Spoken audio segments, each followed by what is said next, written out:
Hello? Oh. Oops. I didn't turn that off. And my closed captions aren't on. Oh. Batting 1,000. There we go. Okay. I also don't know where my row counter went for this. I don't remember what color I was using for it. Using the orange one would make sense because it's Artie's cat couch. But that only has 10 stitches, or 10 rows, and this is definitely more than that. So, but welcome in, everybody. Thanks for being here. I appreciate you. It has been a time.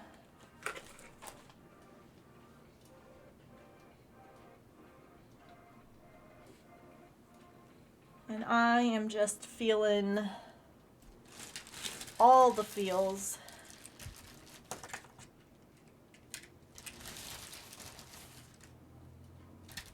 Oh, wait. That says 34, which... No, I didn't use the red one.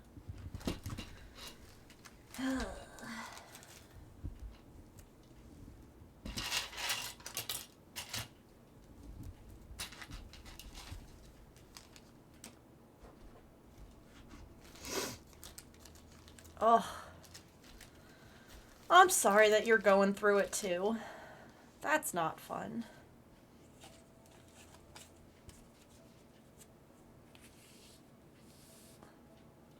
Yeah, I think I'm gonna go look at the VOD real quick.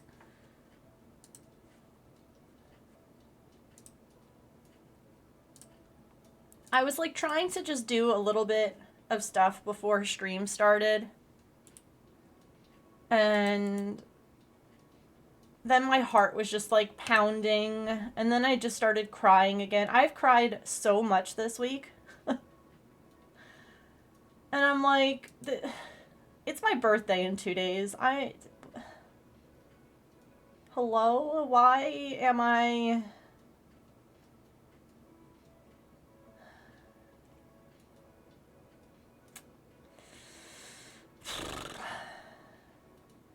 Cat couch. Yeah, we can all be emotional together. Oh, I was using the orange one. I must have reset it. That's awkward. Okay. We'll just count. That's... Oh, gosh. I just closed the window I needed open. Okay.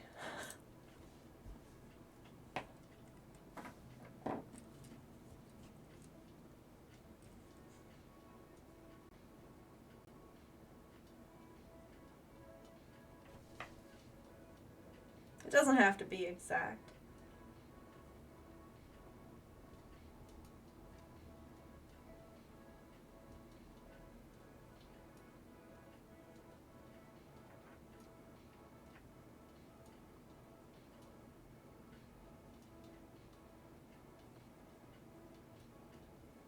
Actually, you know what?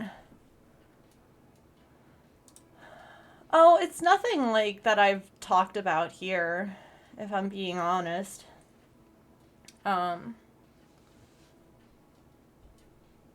It's a lot of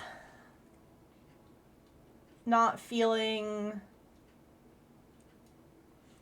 I guess, good enough, worthy enough, people telling me I'm not good enough, worthy enough.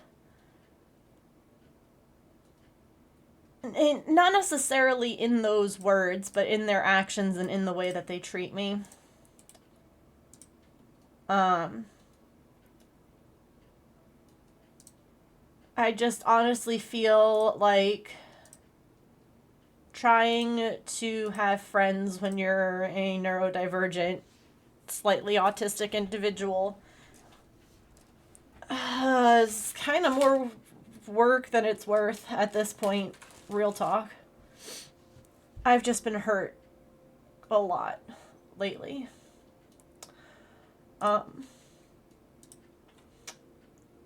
And I just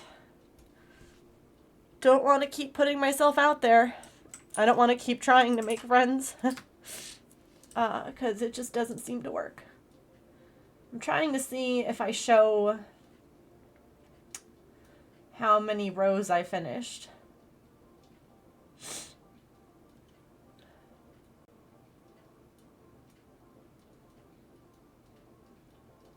Surely I held the ring up to the camera. That's something I definitely do. I did 20 rows today, I say on my closed captions.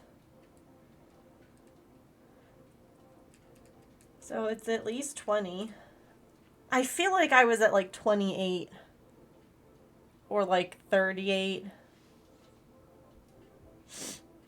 Something like that. Show the ring, Megan. Show it. Oh, I had 8 rows left. I have 8 rows left. Okay. Again, it's not necessarily what people are saying. It's just kind of how I've been treated. Reaching out to people, trying to understand things, trying to mend fences when they get broken, to just be ignored completely. And then I had someone, okay. Here's what's been getting me. Yesterday, I went onto Facebook, and someone who once upon a time was a very present member here, someone very high up, if you will, someone who I thought was friend forever kind of thing. I haven't talked to her in 3 years because evidently I didn't do enough for her during a really trying time that she was going through, but I was also going through a time, and you know, sometimes people can both be going through things at the same time, differently, but I was doing my best to still try and be there and be a good friend in the way that the capacity that I could. And evidently I wasn't doing enough. So after a while they were like, they stepped away, I was hurt, they were hurt, I removed them from places to try and give myself some peace. They didn't like that. It was a whole thing. Well, like I said, I haven't talked to them in years. But they invited me to like their new business profile page on Facebook yesterday.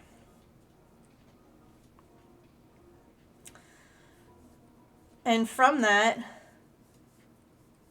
just because their profile picture popped up, I know that they've had a kid in the last 3 years. Which would have been something I would have been involved, like, I would have, you know, made something, like, it would have been another niece/nephew in my life, like, that was how close we were. And they named their kid my top name pick for my own children, which I'm not going to use anymore. Because I can't associate that every time with them. So there was just like a lot kind of, and I know it was probably a mass ad. I do know that. Like, I know that they probably didn't like pick me and add me. But it was just like wham, wham, wham. Like, it was just multiple, like, let's reopen these old wounds. Let's fill them in with something new and something that made you feel sad because, you know, whatever. And then let's just, like, really put the final one in with, like, yeah. So it was a lot. And I'm still going through stuff with someone right now, and I don't think that they care about me anymore because I've been trying. I've been reaching out, and I'm done. I'm done reaching out. I can't do it anymore. It's just too much for me. I can't keep doing this because either it's okay for me to be me and it's okay for me to speak up when I'm hurt by your actions, or it's not okay for me to speak up when I'm hurt by your actions, in which case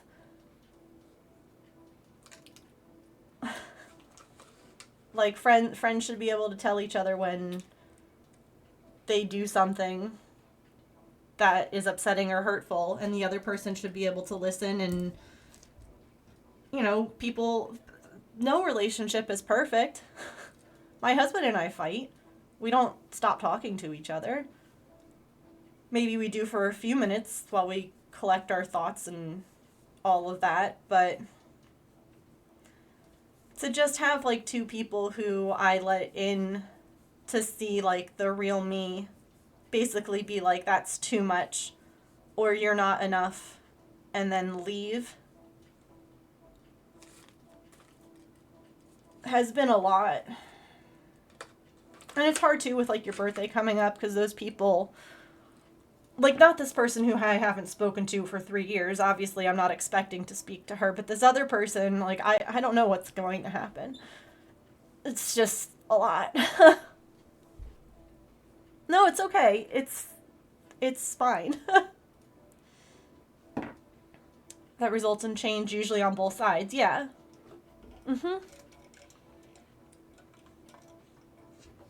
So I've just been emotional and angry. My cookies fell. And sad. And today I kind of like took a nap because I was, tired, emotional, and sad. And then I was like, I really wanted to put like a couple of things away. And I started putting things away.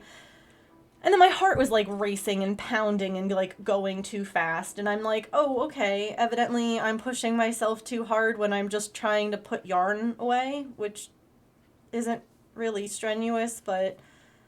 And then that frustrated me, and now here we are. It's just been... It's a heck of a day to be neurodivergent. How do they turn out? They're really cute.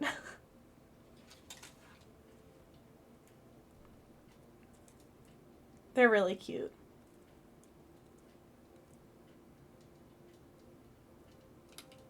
And they're in a little basket. Anyway, thanks for listening. I really wasn't sure if I was going to say anything or what.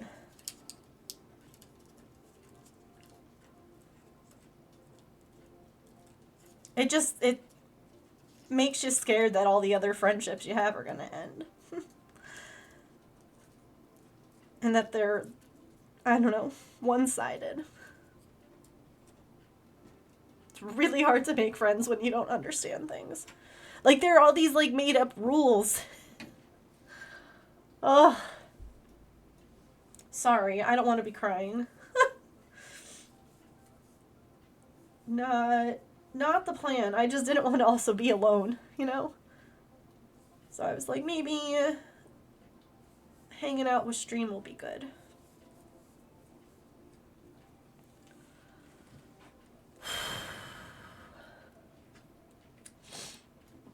No, I appreciate y'all.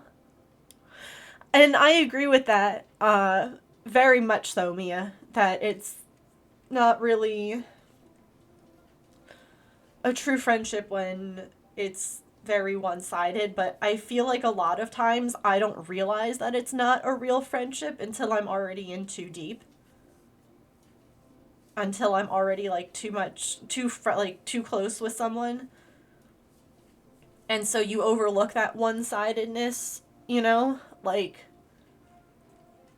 yeah, sure, maybe they're one-sided here, but in other areas it's not.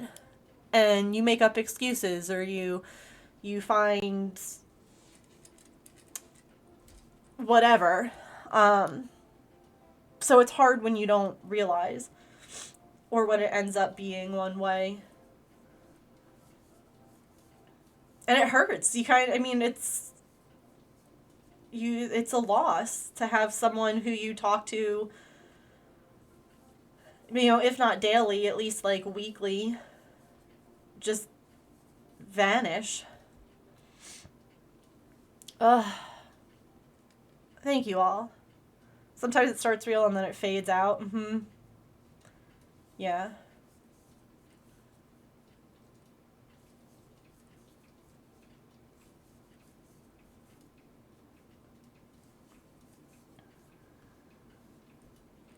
Yeah.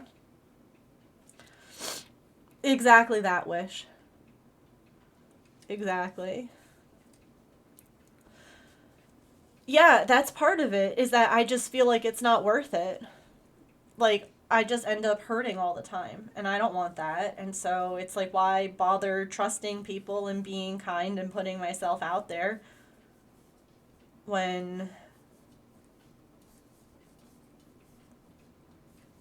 And, you know, it's sad because I have amazing friendships. I have wonderful people in my life who I'm very, very grateful for. You know, I don't want any of you all to be thinking that I don't love you and I appreciate you and all of that. It's just like, it just becomes very like waiting for the other shoe to fall. Well, see, that's the thing, Kenya. I'm like, it's got to be me because if multiple people feel this way, then clearly it must be a me thing.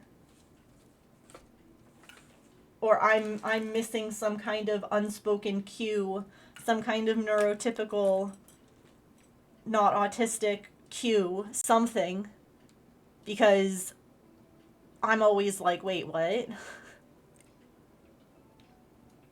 It isn't talked about enough. No, it's not. I agree.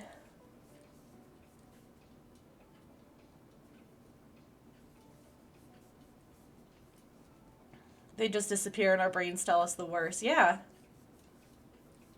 Like, the people that I was always like, the people in school that I was most often friends with were guys. And it was simply because if you did something that they weren't happy with, or if you, like, said something or what, like, they would tell you. They didn't do this crap that girls do, which is, like, ignore you and, like, leave you on red. Like, cool, thanks. I'm glad that I'm spending my spoons thinking about you and you're not even, like, I'm not even worth, like, a response or anything. Um, so it's hard. Never any closure, no. Tell me so that I could fix it. If not for that friendship, then for the future. Yeah.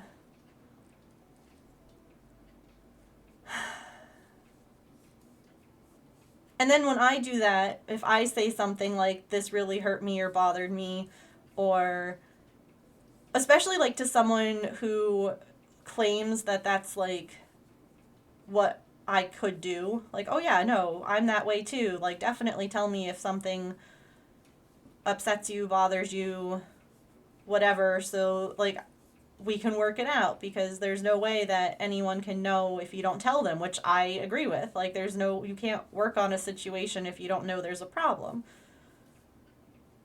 And then they don't want to work on it. And you're like, oh, okay. I see, and then like those moments, that's where I wonder, like, oh, is this like when people ask you, how are you? I know Kenya and I have talked about this. Like, when people ask you, how are you? And what they really want to know, or what they're doing, is they're doing it to be polite, and they just want you to say, I'm okay. How are you? They don't actually want to know how you are. And so sometimes I answer as if they actually want to know how I'm doing, and then they're like, oh, okay. And you just kind of sit there like, oh, I missed the neuro, like the neurospice in me missed the cue that this was just a like polite thing, not actually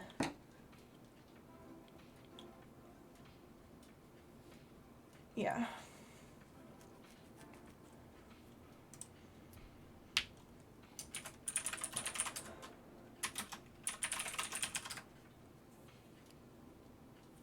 Hold on, I missed this. They pretend like nothing happened and it makes it so much worse. Yeah. Yep. Or you bring it up and you try and like figure it out and they're like, no, everything's fine. It's good. Like, we're okay. Like, I'm sorry, you're sorry, everything is fine. And then they never speak to you again. I had that like, not only has it happened with internet friends, which is hard enough, one of the girls in my bridal party, I have no idea what happened. I have no idea why she doesn't speak to me anymore. No idea. I didn't know, wasn't invited to, or part of her wedding. Like, I have no idea. And I've reached out before and been like, hey, are we cool? Like, years ago now. Like, is everything okay? And they were like, I thought you were mad at me. And I'm like, no, I have not been mad at you about anything. Like, you know, and then, yeah. Then they just never spoke to me again. And I was like, oh, okay. Hi, Rox. Welcome in. Oh my gosh. It's wild, isn't it? Been friends since elementary school. Yeah.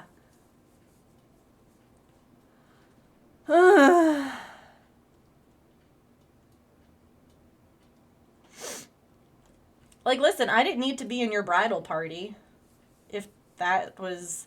Because, like, I had messaged her after her wedding. I was like, hey, I saw, like, wedding pictures. Congratulations. Like, that's so exciting. And she was like, yeah, it was just, like, a small thing with, like, you know, family and some close friends. And I was like, listen, I wasn't trying to be like, why wasn't I invited or included in your wedding party? I was just trying to be like, congrats. But also, that's a pretty big venue for just your family and a few close friends. But what do I know? I'm making a cat couch. My cat really loves crochet stuff. And so we had done a fundraiser for St. Jude. And one of the, what do you call it? Incentives was if we raised a certain amount, I'd make a couch for my cat. Or a couch, evidently. So it's here I can show you which one we're doing. It's super cute. Seriously, I literally am like, it's one of those things like, I couldn't really explain it to James, my husband, for those who don't know. I couldn't really explain it to him the other day about like why rescuing cats and like helping them is so like something that I feel so strongly about. We're making this blue one, by the way. And I realized it's because they don't care. A cat, yeah. They don't care if I am emotional. They don't really care if I misread their cues because either they'll like, you know, swat or walk away if I misread it too badly, but they don't judge you. They don't leave you. They just love you like for how you are. And there's something very powerful about that. Like, because other people don't love me for who I am. Like, I have to mask around everyone. It's tiring. Address your husband and not, like, they only address your husband and not you. Ew. Over a dress. Oh my gosh. Everyone being everyone just casually because apparently it was freezing. I don't know. I don't regret not going. Yeah. Honestly, so that makes me think of technically my brother-in-law who I've never met. My husband's brother flipped out when he found out that I asked my husband's sister to be in my wedding party And my husband asked my brother to be in his, but didn't ask his own brother. He and his brother are not close. There's a whole lot of a lot there. And they like he freaked out that he wasn't included in the wedding party, and I'm like, I don't even know you. And so he's like, well, then I'm just not coming. And we were like, okay. Cats are direct with their communication, yeah. Like, I was trying to show her up or something, yeah. Yeah, normally you want to dress nicely at a wedding. You don't want to wear white unless, like, that's what it says on the invitation. Like, I know some people who are like, everyone wear black and white. But, like, don't wear white to a wedding unless you're specifically told to. Animals accept life as it is and everyone in it, yeah. Sometimes they can just sense if you're unwell, will absolutely try and cheer you up. Yeah, Artie's sitting behind me right now. She was sitting on my lap before I started stream.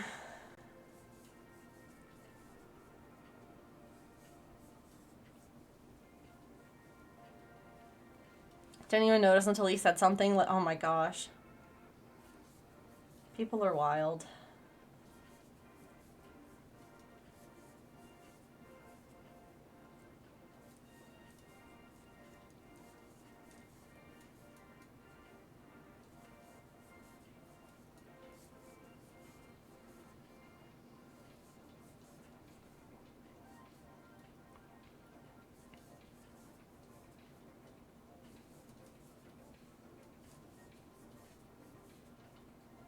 Extra cuddly. Aww. Sweet babies.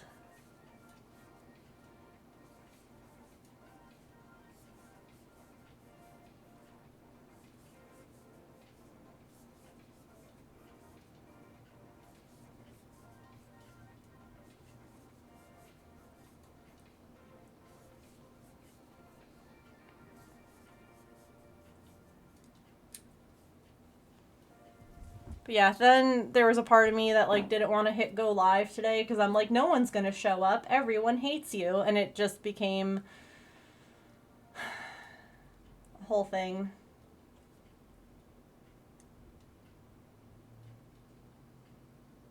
Not because anyone's actually said anything, but because, you know, that's just how it's felt lately.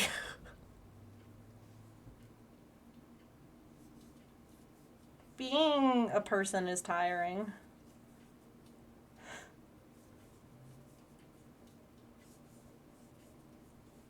Well, it was one of those things where I was like, I don't want to just be like sitting in my office crying alone.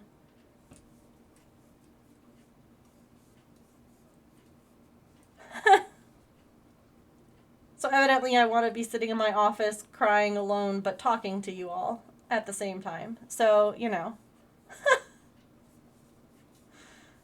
I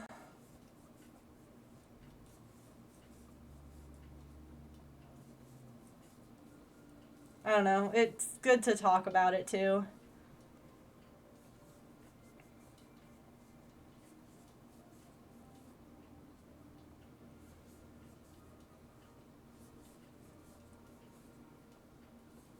Aw, I'm glad you all are here.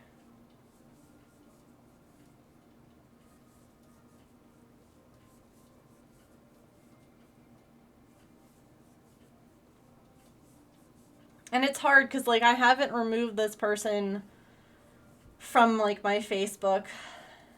Because I guess there was a part of me that always hoped that things would get better. And they're also part of, like, the original group of people who kind of encouraged me to stream. And so I feel like if I remove them, am I going to ostracize myself? I mean, most of those people don't watch me anyway. Because I don't do things for them.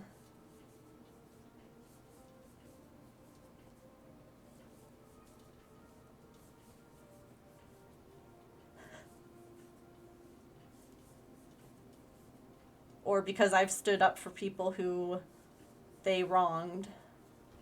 I mean, that was a long time ago. I passed my 5-year affiliate like 4 days ago. half of those people haven't been around in the last like 3 to 4 years, so I don't really think it matters if those people decide to like, I guess I never want people to speak badly of me. And they're gonna. It's just a fact of life.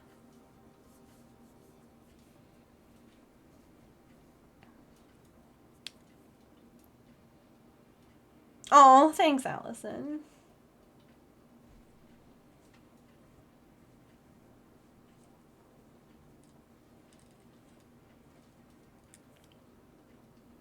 Forgot I don't have it IRL. Oh no.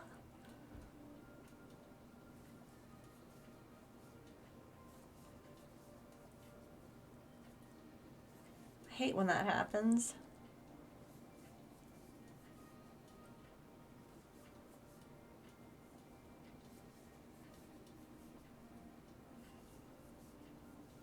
Part of me is thinking that maybe I should just remove them from my Facebook and just close that part of my life. Which is hard. Because I didn't ever think that that would be happening with this person.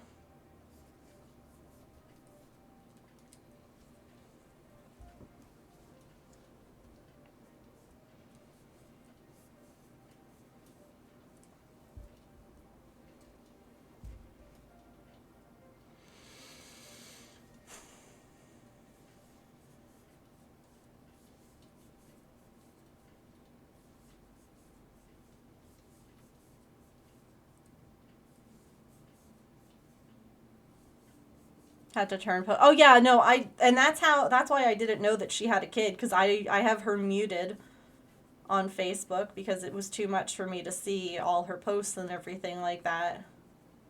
Which was why I was really surprised to have like a notification from her in my phone.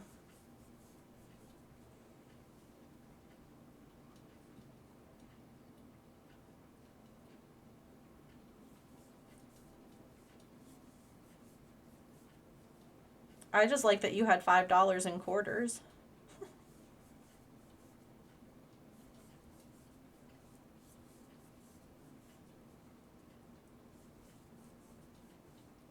I will call you number 2. Definitely not. You know what name I've always wanted? Tyrone. Okay, Tyrone, let's get down to business. I love you. I love you, Sam. What color would you like? Hopefully it's done quickly. No worries, Kit Kat.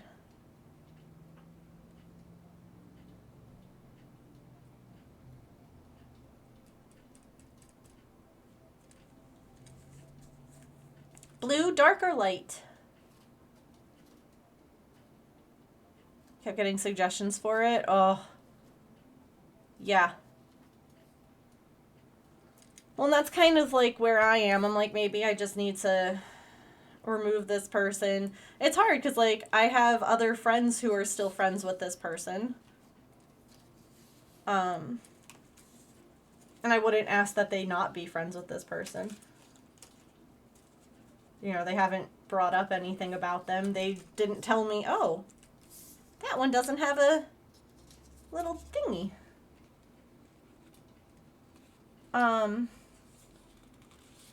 But it still feels weird, I guess, to have them all still be friends and me not. I don't know. I don't know. It's all so freaking... It's...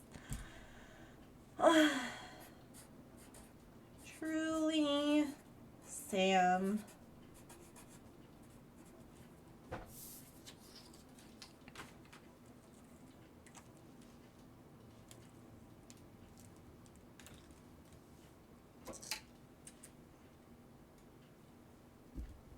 Yeah, so, like, I don't know what to do. Oh, I was just kind of... I've been an emotional mess today. And I was just kind of explaining it to chat. How it's hard when peeps just, like... Even though you did your best, decide your best wasn't good enough for them. And... people who you thought would always be in your life are just not anymore. And how it really hurts you, but it doesn't seem to faze them at all. So it's like, oh, I guess their friendship mattered more to me than mine did to them. I don't know. It's just been a time. I did not have on my bingo card that I would be like crying the entire week before my birthday over internet friends and things like that. So now it just feels like, you know, maybe friendships are just too hard. Too much.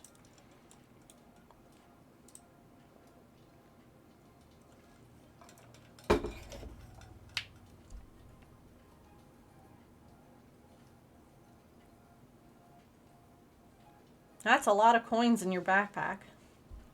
Right, Scruffy? Oh. It's wild.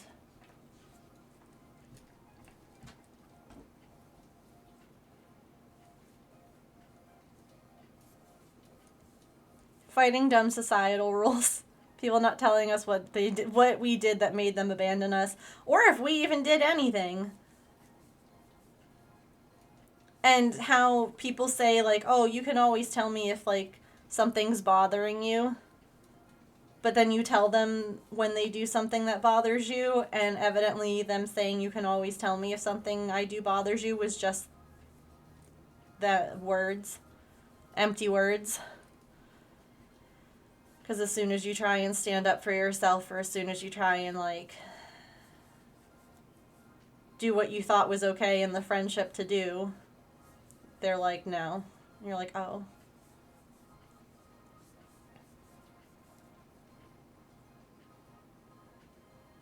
I was just, yeah, no, I'm right there with you.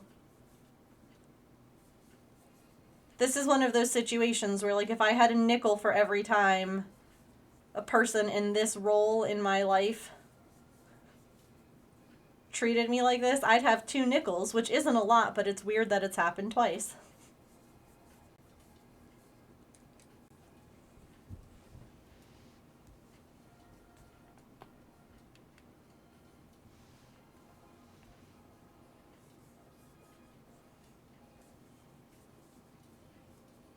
I love that quote. It's a good one.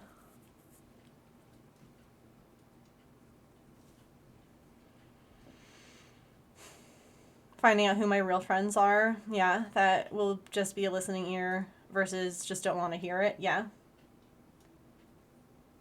And, like, that doesn't mean that people always have to be, like, available, you know? Because that's just unrealistic, but there are people who always come to you with things. Yeah, it's a two-way street. Relationships are a two-way street.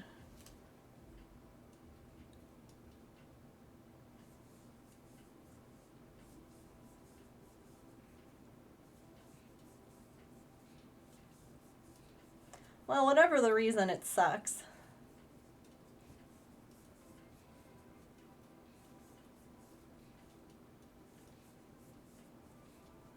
It sucks even more when they don't tell you. Oh.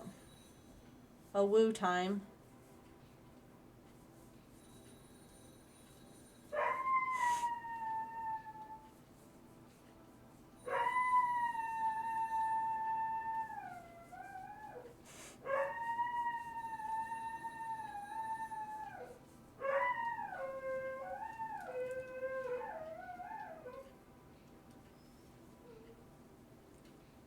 Beautiful. What a majestic song.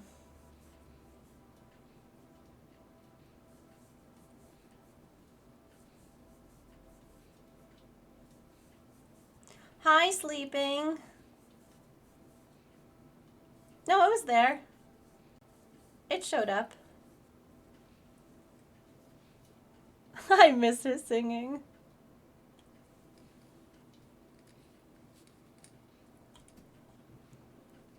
Yes, he's very good at that. I'm an arts and crafts master. Why do you think I always have this glue gun stuck to my arm? Ugh. Bing. Thank you for the sub 3 months in advance. What the heck? I appreciate you. What color would you like for your resub? Paper chain. Maybe I should move the purple to the outside. There's very little of it left, but that way people can see it.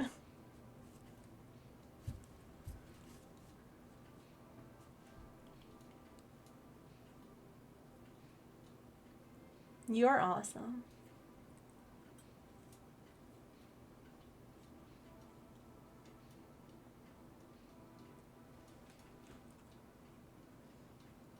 Light green, you got it.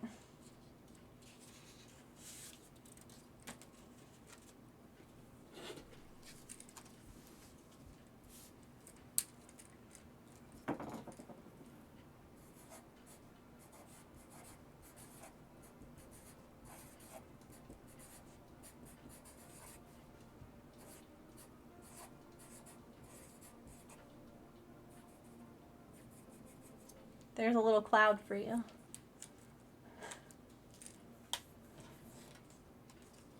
Thank you for the resub.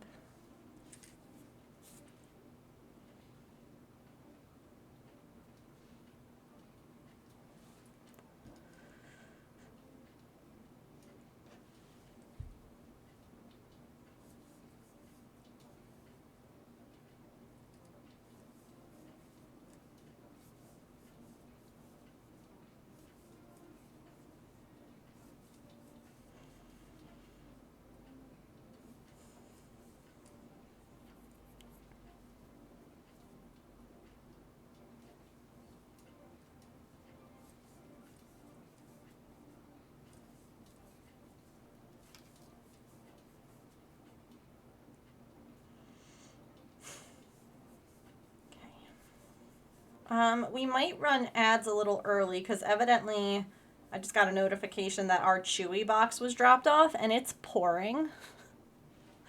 So I might run ads now since that's when they usually play anyway and go pick that up out of the rain.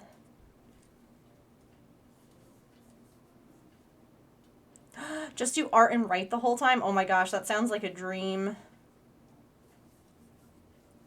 I hope that you have a great time.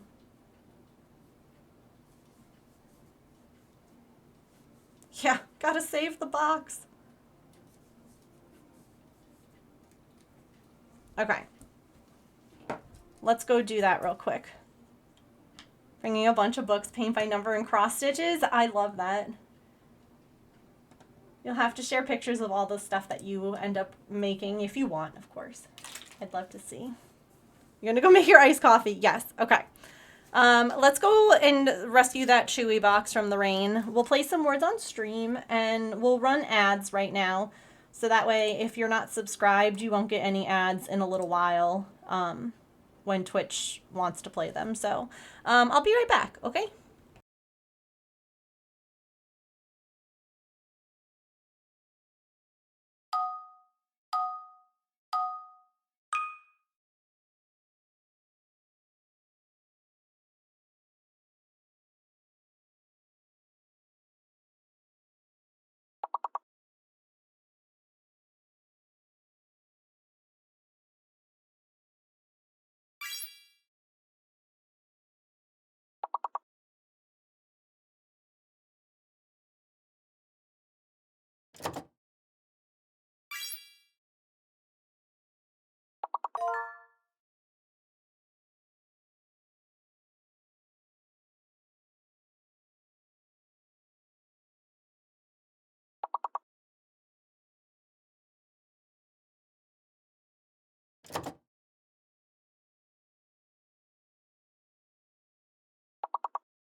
Oh my god, I'm freaking out. No, no, don't. Oh. I'm so glad that I took a picture. I came back in, right? This is where Artemis was when I left my office to go get the Chewy box. And that is where she was when I came back, sitting on her cat couch.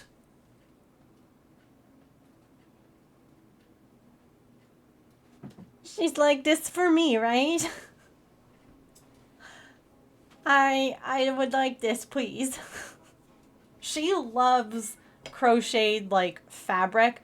This blanket had been sitting out when we first rescued her, and she claimed it. Like, it was a scrappy blanket that I just would, join little bits whenever I had little bits of leftover yarn. And she was like, "No, this is actually mine." And I was like, "Oh, okay." And so that's why I'm like, I really think that she'll love like a crocheted couch. And here she is being like, "Mom, I love this already. Can I use it now?" Oh, I love her. Do I have this? I think I do. Yeah, I do. Because it didn't... You had no coffee?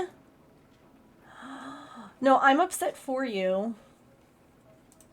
I don't think you understand. Like, I'm upset for you. I definitely know.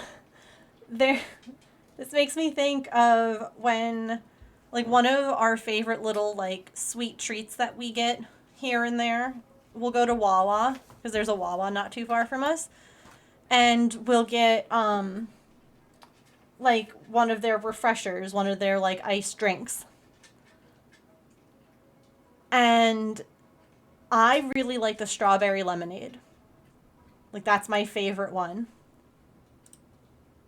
And the times that I have been like, I really could use one of these, like a little pick-me-up, a little something. And James will be like, if he goes to pick it up or whatever, he'll be like, "So they don't have lemonade." And I'm like, "Oh." He's like, "You could do like strawberry dragon fruit or like passion fruit or what." I'm like, "But I really wanted the lemonade." And it ruins your day. It like a drink of all things, because you're like, that. No, I wanted that specific one. I was like, that's gonna be tasty, and then it was not there. So Kenya, I feel you. I understand. Sometimes the other one is acceptable if they don't have the one that I want. But then there are other times where I'm like, this is absolutely not acceptable. And I only want the strawberry lemonade. You don't understand. You had a Wawa smoothie yesterday. It was delicious. It's good. You have news? What's your news? What's your news? Goose loves... Oh, make biscuits on it and purr so loud. I love that. It has to be something I forgot I really like to be acceptable. Sometimes small things ruin the day. You're moving to DC. Shut up. Shut up. You mean that you're gonna be like a train ride away from me instead of like a lot of time on a plane? Get the hell out of here. You get out of here with that right now. I'll have access to Wawa. Okay, no, forget about me. I understand. I understand. Also, don't give away too much about locations. It's not safe. Not safe internet etiquette. Don't say your age in my stream. Don't say where you live. It's just, I mean, a state is okay, but don't be like, I'm going to move to this neighborhood or this address or that. Don't do that. It's not safe. We might be safe people, but I don't know who's lurking. I don't know who's not talking. Wawa is a big deal. You're in Australia. You're in the future. You're in the future. That's cool.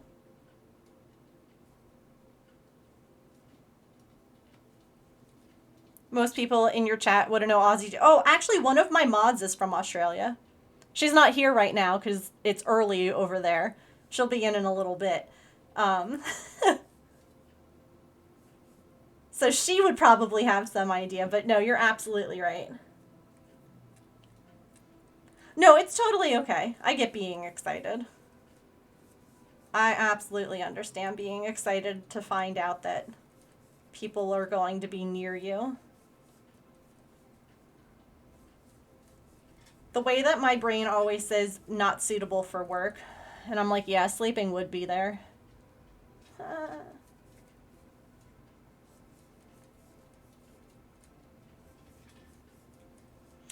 But, like, seriously, sleeping, send me, like, a message if you want with, like, info. Because I'd love to actually, like, meet a crafty person at some point. Hopefully, you know, this is me being like, my health is going to improve and I'm going to be able to do all these fun things. But, like, I don't know when. We're waiting for the health bit to catch up to the rest of it all, you know?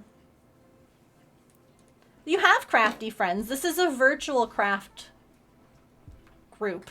Craft club, organization, thing. I don't know. You and your health have an up and down relationship? Yeah. I have, you know, the alphabet soup of mental health problems.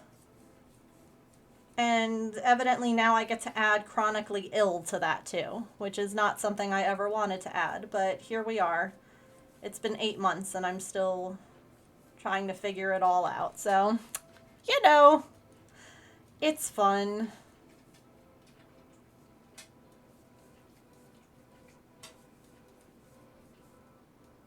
Welcome to the club. Thanks. It's so great to be here.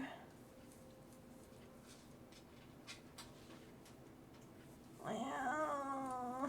I'm so sorry you're here. Yeah, it's a pretty cruddy club, I'm not gonna lie. Where I didn't even get cookies when I joined.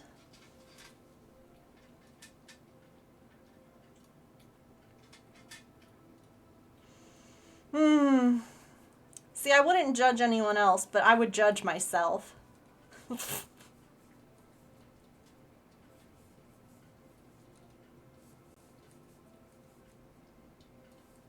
You know? The club doesn't need more members, but we've got each other. You got a monument for joining? Dang. We'll get the cookie issue resolved immediately. Thank you. I didn't even get like a welcome to the club membership packet. Have a good night, Mia. Thanks for being here. I appreciate you.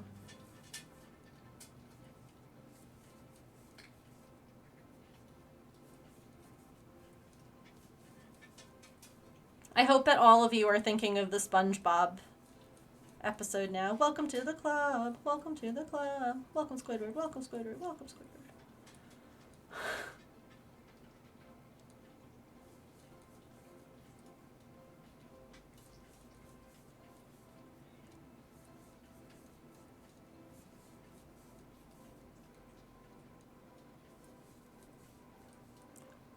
Turns out Squidward didn't want to be a part of that club either. Isn't that funny how that works?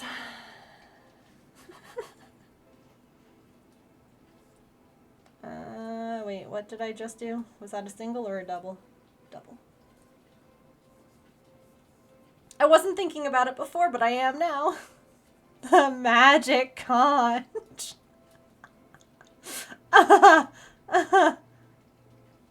Not gonna lie, as a kid I was SpongeBob and now I'm Squidward. Yep. Yep. It was at your church youth group and you were forced to watch it, not your jam. Totally fair. We actually talked about this the other day in stream about how classic original SpongeBob, like the first 5 seasons, is some of the best, funniest television out there for like that age. Even like now, there are just so many iconic moments. But like everything past that point is absolute trash. And it's like painful. And like you get like secondhand cringe from it.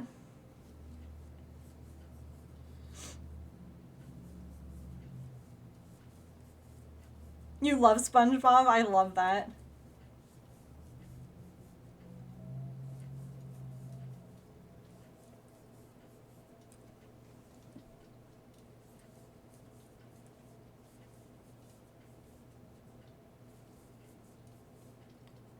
You have it set to M for Minnie, when it should be set to W for Wumbo. I Wumbo, you Wumbo, he, she, we, Wumbology? The study of Wumbo? It's first grade SpongeBob.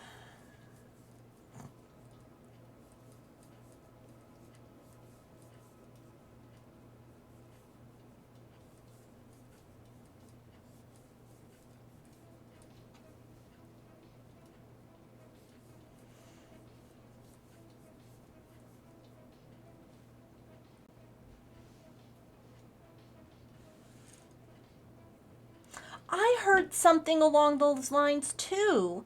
That they meant that they were only like doing it into like the first movie. And that then, I guess, like someone else took over or something, and that's why everything after the first movie is like totally different. And I'm like, oh, that makes a lot of sense, honestly.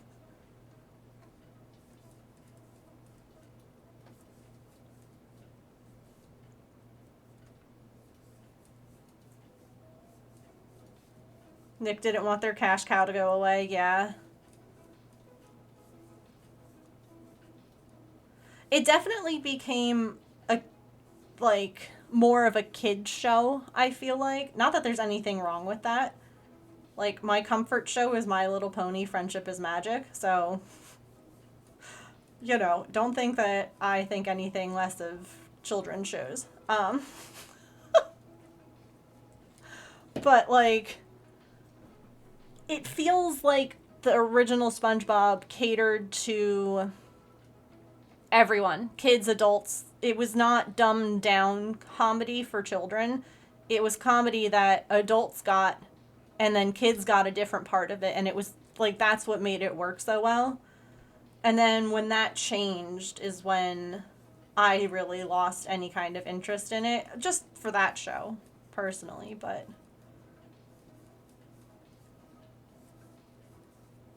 oh, Avatar The Last Airbender is top notch.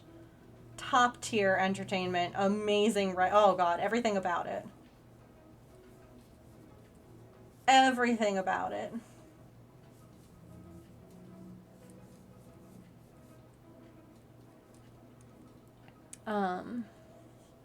Movie was meant to be the conclusion, but Nick is too greedy. Yeah. The animated one. Yeah. Honestly, I didn't even think that the live Netflix show was bad. I thought that it was an interesting take on it. Like, the movie that shall not be named shall not be named. But the live action television show, I thought they did a pretty good job with.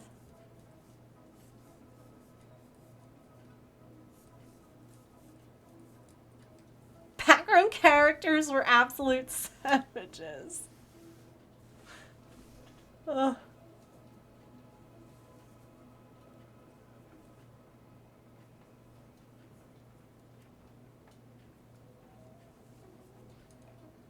Last row.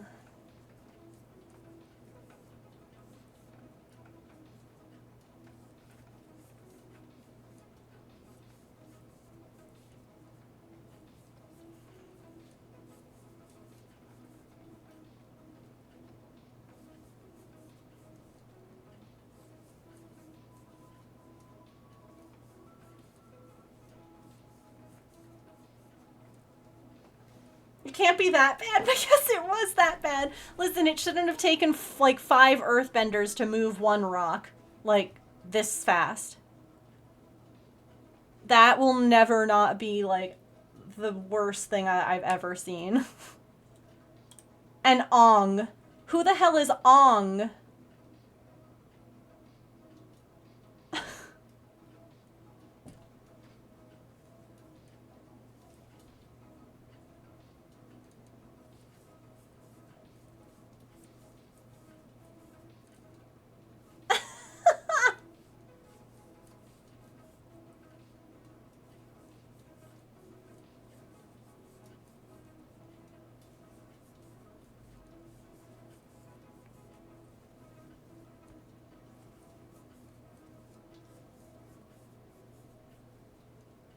There was so much wrong with that movie. It felt like the director and like the writers had never watched the show.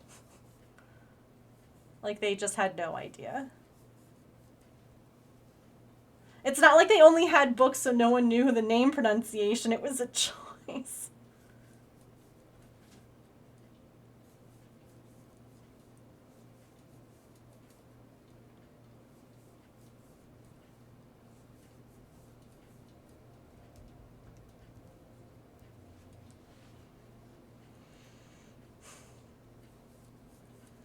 It was a choice.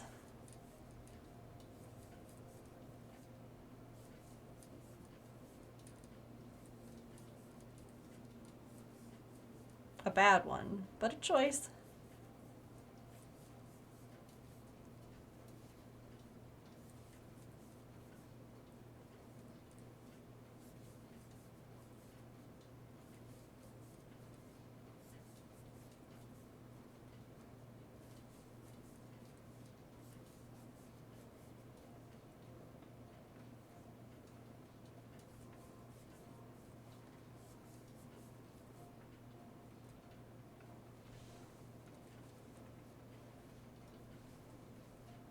I didn't think the Netflix one was bad.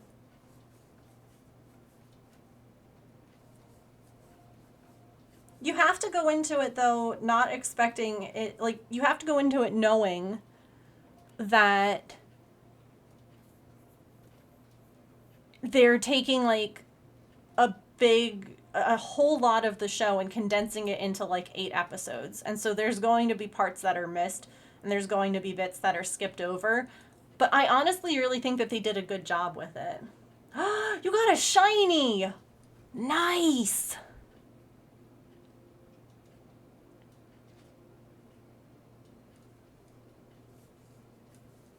Heck yeah! We love to see it. Not an adult trapped in a kid's body. Yeah.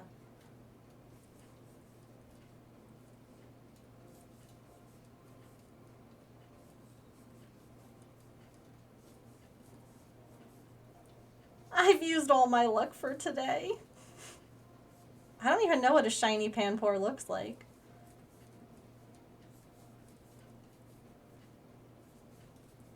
The way that my brain was like, it's gonna be red. Because the opposite of water is fire. It's probably like a darker or lighter blue or like... Let's see. Let's Google it. Shiny Panpour. Images, please. Oh, it's like... it's teal instead of blue.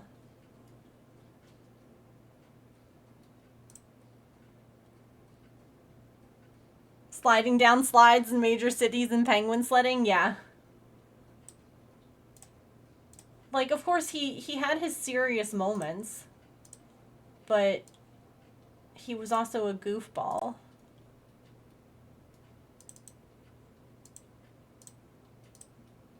Look it's teal.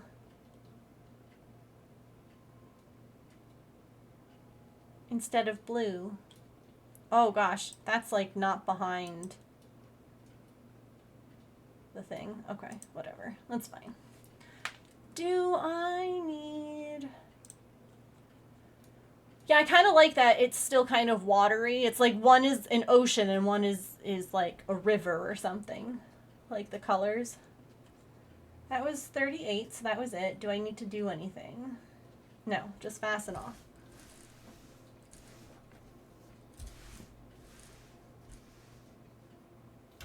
Should call the cat over. Be like, here, let me measure this against you. No, I know this will be good for her.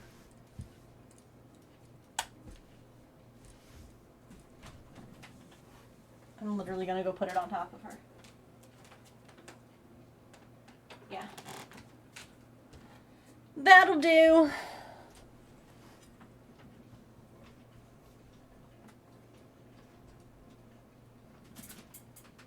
She's sleeping on her bed. She's like, no thanks, I'm done. I said hello, I tested out the couch. I approve. Keep going. Keep going, human.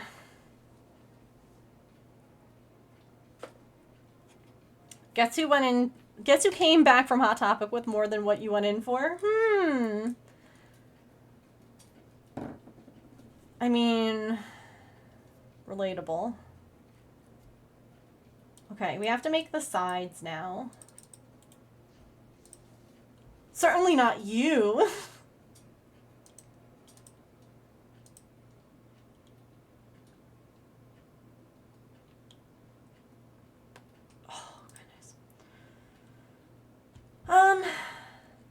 Should we work on a side?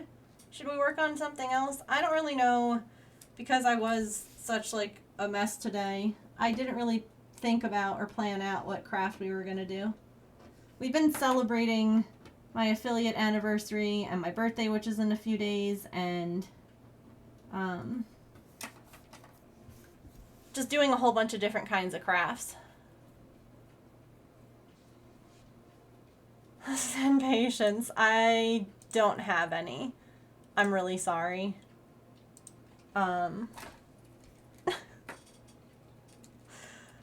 But I'm sending you love. I just don't have any spare patience, you know? Oh gosh, hold on, wait. Thank you. Thanks. Oh, thank you for the hugs, friends. What will tickle my brain? Probably a feather. I could probably put a feather in my ear and that would tickle my brain. Oh, I'm all out of patience. Yeah. I'm trying to decide if I should unfriend someone now on Facebook. Someone who, like, stopped talking to me 3 years ago, but invited me to join her business page. That was part of my downward spiral yesterday. Ooh, thunder! Oh no, Allison, I'm sorry. Okay, checklist, because these are all the things that I tend to forget when I get headaches. Have you had enough water? Are you sitting like a shrimp? And if so, try to sit not like a shrimp. If you can, take some ibuprofen or Tylenol or whatever works for you. Cool washcloth. Cool washcloth on your eyes or the back of your neck. Really, really help. Like,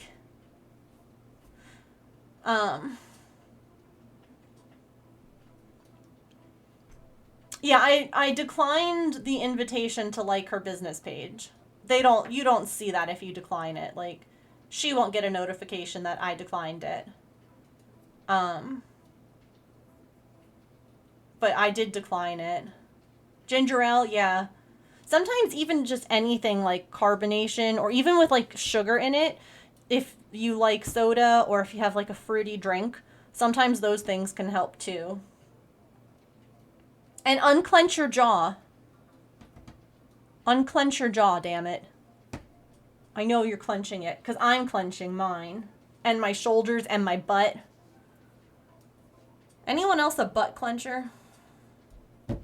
You know what would tickle my brain? Let's finish this.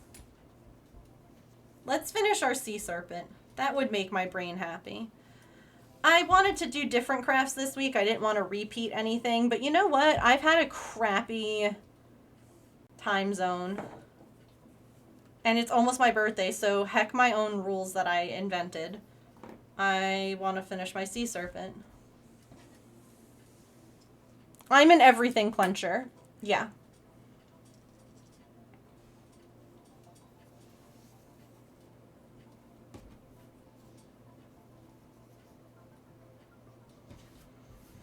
Okay.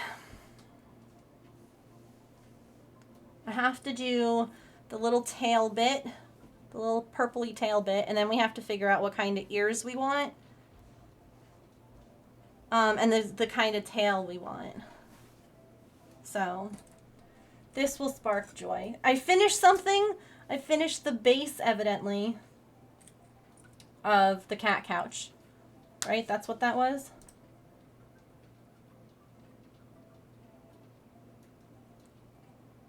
Yes, that was the base. Sorry, I had to look at the... Not actually, sorry. Let me put my little clip here. I'm hoping to learn to crochet with my aunt. I'm so excited. Oh my gosh. Hello. Welcome in, Emily. That's amazing. Fun story. Fun fact. Megan fact here. I learned how to knit from my great aunt. My great aunt Shirley. She was my grandmother's sister. Basically my grandmother. I love this woman. I have a picture of her on my desk. From my wedding. And yeah. Anyone else? Oh my god, wait, is this me asking if anyone else is a butt clencher?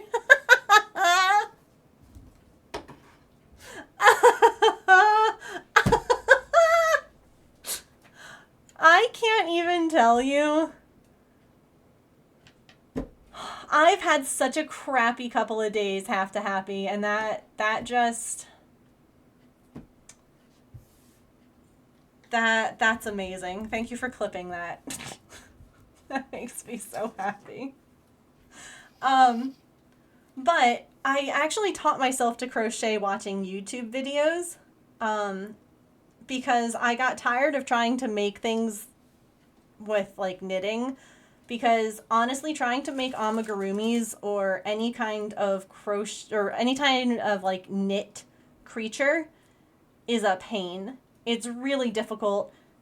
I don't like it. And so I kept seeing all these amazing crochet things out there, and so I taught myself watching YouTube videos. And now here I am all these years later making YouTube tutorials and making patterns and all sorts of crazy stuff. It's really cool. But if you have any questions, feel free to ask. You're also welcome to join the Discord if you would like. We have a whole section for people who are learning new crafts and have questions. But yeah, welcome in. I hope that you really enjoy crocheting. Also, please remember that this is not what your first projects are going to look like.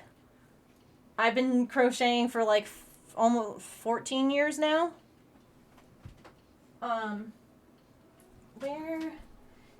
I moved things in my office. Hang on. Is it in here? Ha! Way to go me for not finding another place for it. Like, this is one of my favorite comparisons. I posted this on Facebook or Instagram. Right? That's the command? Yeah. Okay. I have to click it because I don't remember the time period. Okay. This little cute mouse I made in 2020. Hi, Cricket. Right? Oh my gosh, it's so cute. Boop. I love it so much. This one is the same pattern I made in 2013.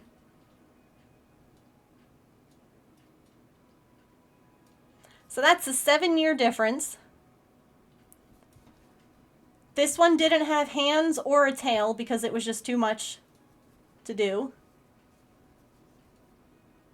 And I love this. I love keeping things like this. I love looking at stuff like this because everyone sees these and they're like, oh my gosh, why does mine look like this?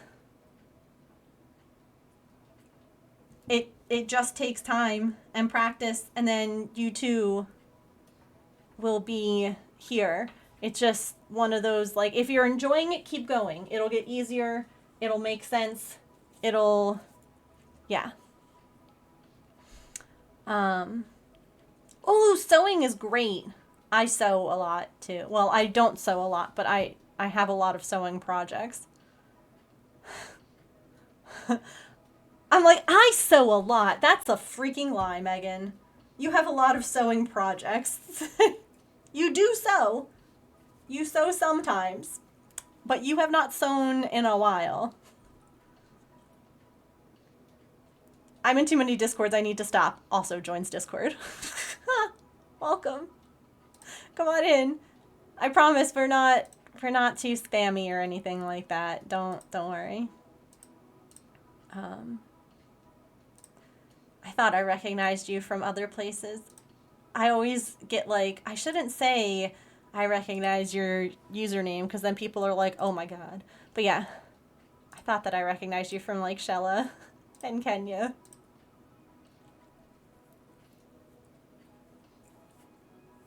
Pole catch. Mary, FYI, friend, you typed it in wrong. Although, I wonder if that... It didn't say that it didn't work. I'm one of those thousands of projects but abandons them ADHDer. Hi! Hello! We're neurospicy here. We've got if we have ADHD, anxiety, depression, undiagnosed but peer-reviewed and therapist accredited autistic as well. It's just really expensive to get tested where I live, even with insurance. So, you know, we're sticking with the peer review is fine. Cleaning my craft and dump corner. Yeah. I was starting to clean a little bit today, and that's when I was like, wow, my heart is pounding just from like putting yarn away and doing stuff. And I think that I have just overexerted myself emotionally the last few days by like having friends be poopy. Well, they're not friends. That's not friend behavior. About to look into therapy. Therapy is really good. I think everyone can benefit from therapy, honestly.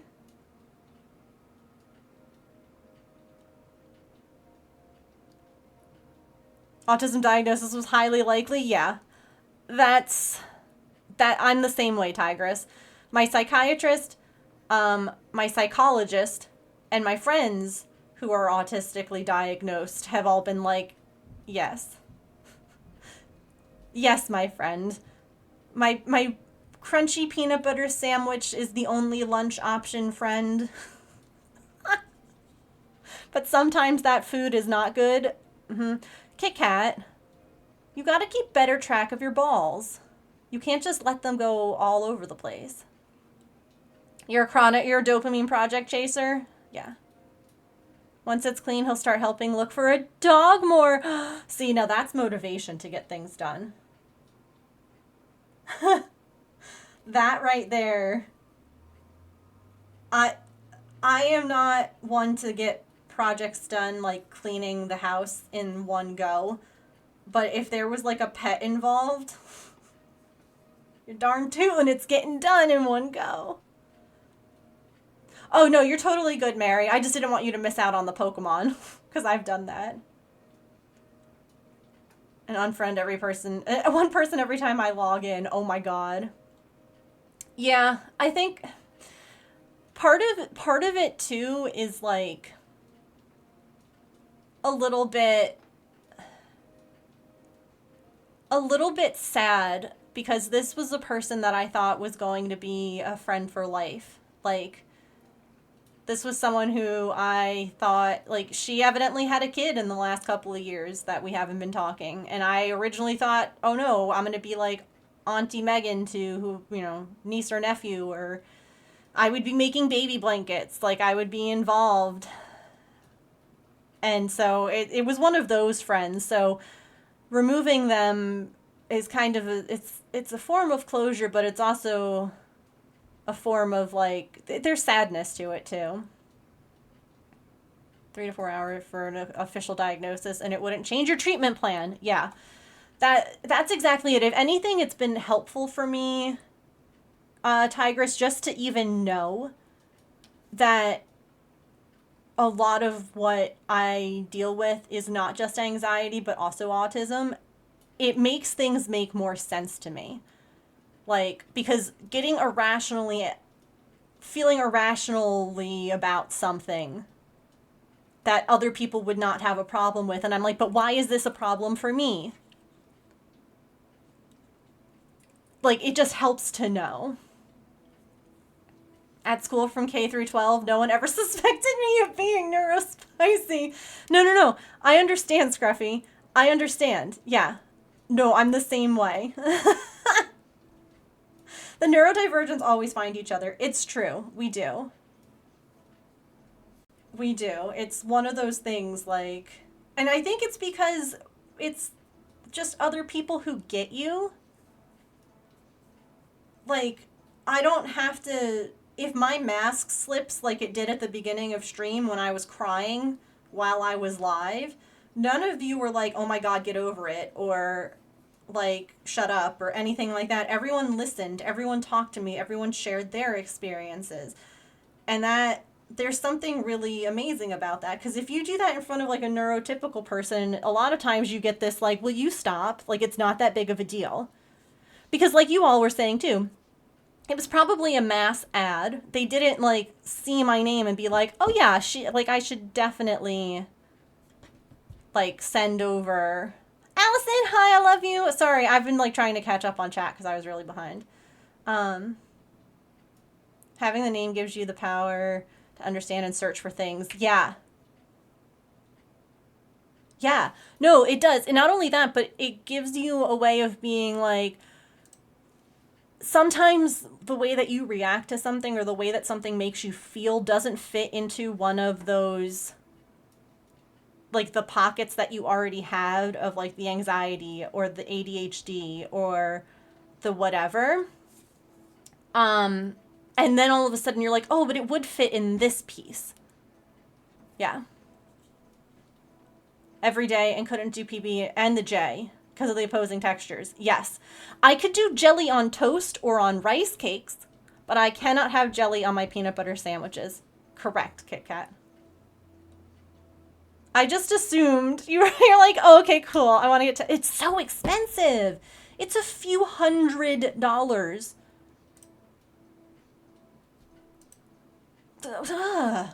Ugh. So I had reached out to them... This is a friendship that ended a few years back. I did reach out to them back then. I tried to explain that I know that they were going through a rough time, and I was trying to be there for them in the ways that I could while also going through a rough time. My husband was deployed stateside, and I was alone for 4 months. We had moved. I didn't know people. Like, I didn't even know my neighbors that I know now. Like, there was a lot going on in my life too, and I tried to be there for them and let them know that I was there. If they needed me, they could reach out.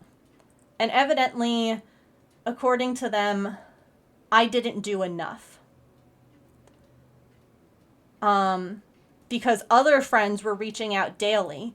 Other people were doing this. And evidently nothing I did, even though I made them a huge amigurumi plush. Like one of these really big ones, because I was like, this is something that she can hug and know how much like we love her. We sent like a Build-A-Bear. Like, we did all of these things that like we could do. But because I wasn't checking in every day and making myself I didn't have the energy. I didn't have the spoons to deal with that. I was dealing with my own trauma, and she didn't ask how I was doing. Like, I was always asking her, and it became pretty obvious that no matter what I did, unless I was like basing my entire life around her, it wasn't going to be enough. And I couldn't do that. And so, we talked a little bit about it. And everything was claimed that everything was okay, and we would, just kind of, take a step back, but like move on. Like, we would still talk to each other, be friends, and then we never did. We were still Facebook friends. I think that we both just muted each other on Facebook and like never saw any of each other's life updates. So, yeah.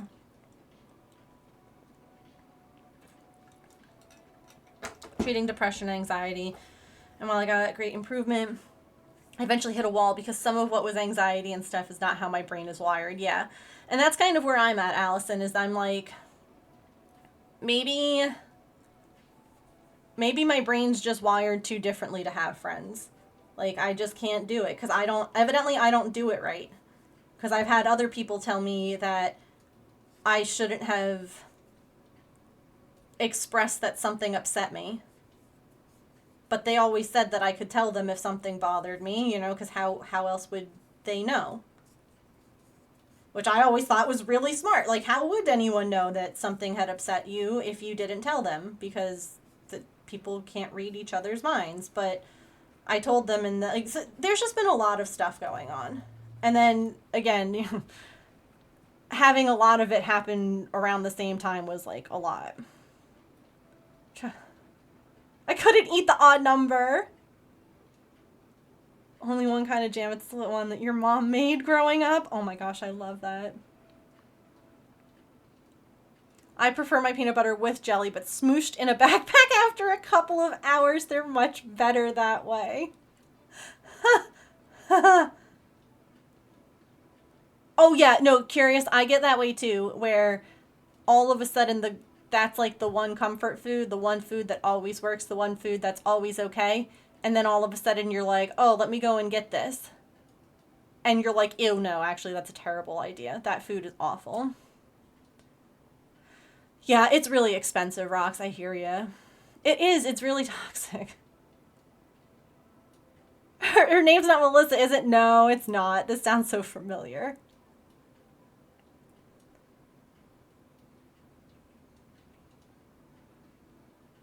I'm in the same situation, but you should be able to communicate with your friends if you're upset. Yeah. And they should be able to, like, hear you. Even, like,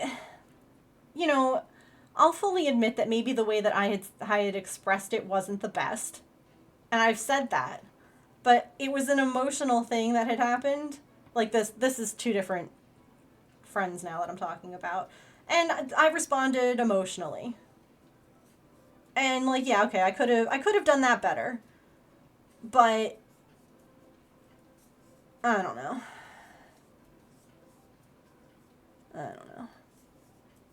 Well, and that's kind of the problem, is that I don't realize that a friend isn't wired, like, we're not actually meant to be friends until it's too late and I'm in too deep and it hurts too much when the friendship breaks apart. If that makes sense. Happy birthday, Emily! Happy, it's not actually your birthday here, but I know that it's your birthday in the future. Happy birthday! Oh, Rocks. Emily. Emily, Rocks. You're both in Australia. So you're both in the future. So when Rocks wishes you a happy birthday, they're in the same time period as your time zone as you. How things are, yeah, that's not going to change if that makes sense. It does. It does make sense. Yes, there's the Aussie mod. Wait, also. Boop. It's your birthday today. It's your birthday today. It's a cat licking your birthday cake. It's your birthday today. I love that song.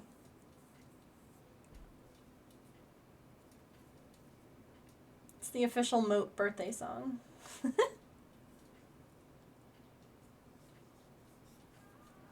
No, and honestly, just like talking with you all, like I had a feeling it would made things better today. Because I literally was sitting here having a meltdown before I went live because I was like, I'm going to go live and no one's going to show up because everyone actually hates me just like these other people. And all this others, like it just became like a whole downward spiral. And I was like, but you always feel better when you hang out and stream. So like you should try, and if you need to end, you need to end. And sure enough, here we are, feeling better. Yeah, that's also what's hard, Rocks, is that these friends of mine are also neurodivergent, and one of them is also autistic, and it's like how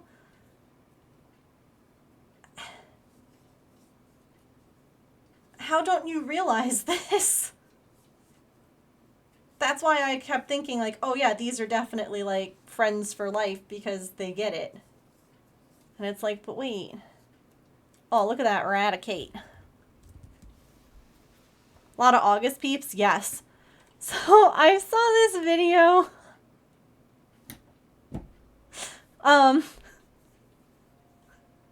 This guy does these videos about different, birthdays. And he sings like a birthday song. And talked about in the August one that of all the birthday months, it is the largest. So like evidently the most amount of people are born in August. And then the song continues to talk about what happened 9 months before August, which is Thanksgiving. Scruffy nose. And so now, I mean, I'm born at the beginning of August, and my due date was right around when I was born. So, like, it wasn't as though, like, it was a whole thing. They gave thanks. Yeah, like, all those August birthdays, like, late August birthdays, you might have been a Thanksgiving baby. Listen, I'll be honest. Hold on, wait. I have to... Okay, my mom isn't in chat that I can tag. I did the math wrong, and originally I thought that I was conceived around my dad's birthday, and that was way worse than anything else. Like, awesome, because,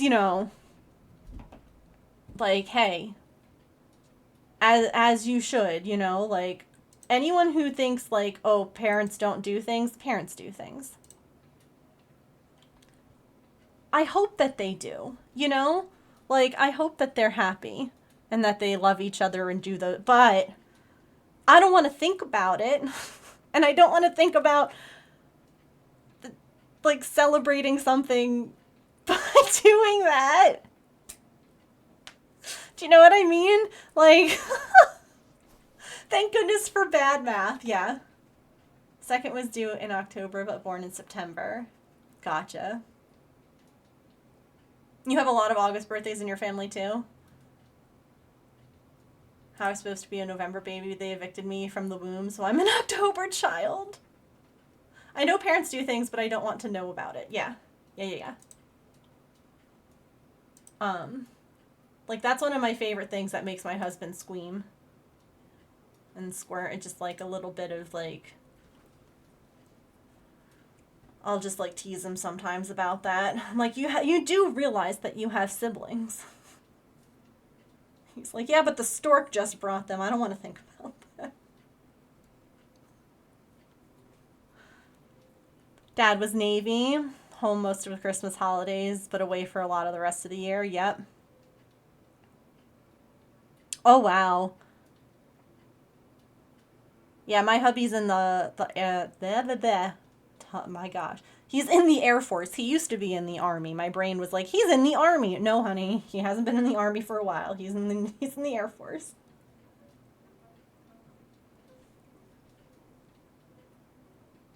I was conceived around Valentine's Day, so that tracks. Just like my parents. Yeah, you know, honestly, I think that it's always so funny to me when people announce pregnancies, like, to their families, and, like, their parents just, like, start crying. And I am always like, again, this is probably a very neurodivergent thing, but I start going, are they crying because they're so happy, or are they crying because they're thinking about their sweet little baby girl or boy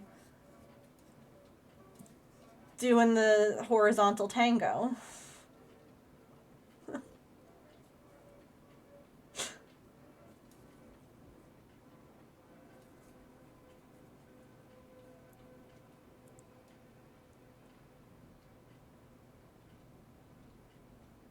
That's wild, Kit Kat. That's so many. It doesn't have to be horizontal, but, like, typically...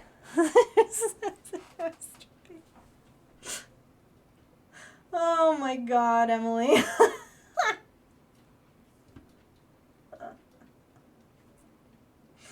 Oh, gosh. You're right. Who does?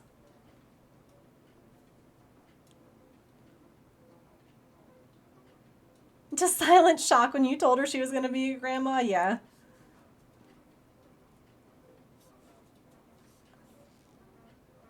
"16-year age gap, wow. Of a drunken night at your... Oh my god, no! Allison, no! Oh my god.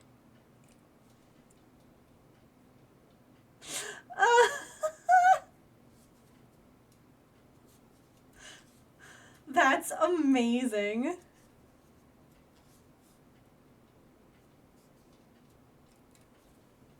That's fantastic. See, I know my brother and I are so far apart because of a health problem that my mom was going through. So...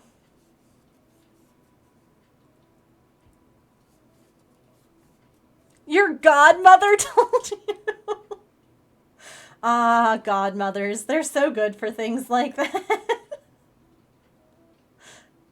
Helping you in all areas of your life, including... You're an only child because of your mom's health, yeah. Unannounced, which was annoying. What if hubby and I were doing things? He was super embarrassed after that. Oh my god. But it's true.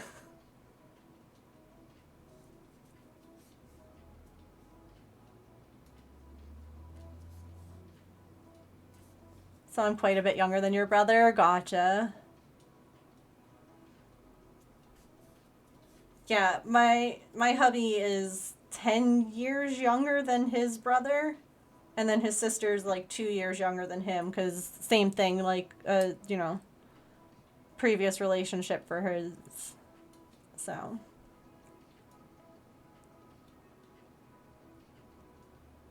Not too bad for a man with only one testicle.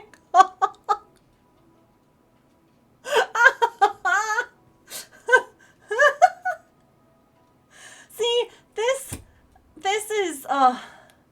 is why I needed to stream today. You guys have turned the day around for me in such a weird, unexpected way. You know, like, this is not the way that I thought my day would get turned around. But here we are. Yeah, my brother and I are 8.5 years apart.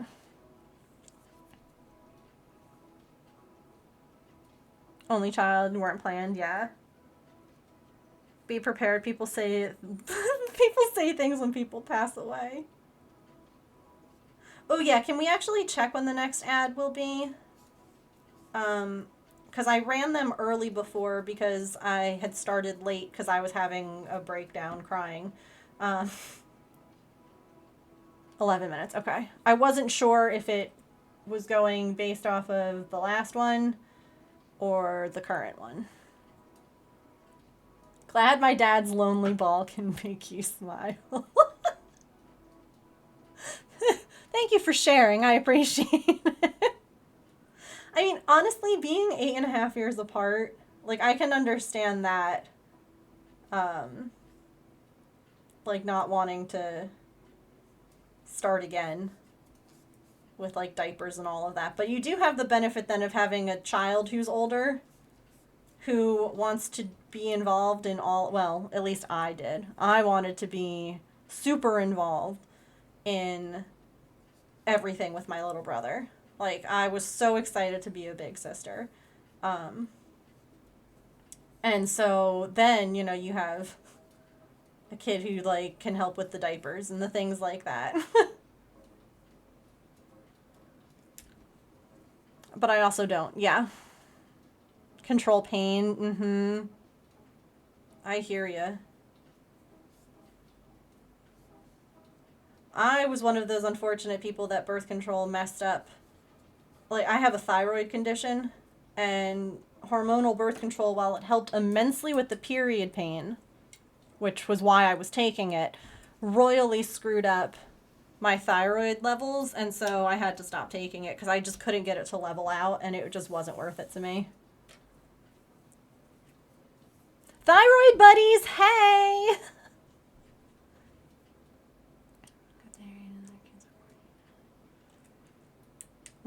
Before they were married.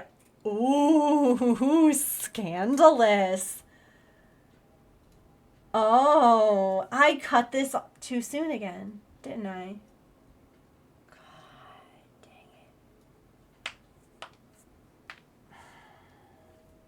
Saucy.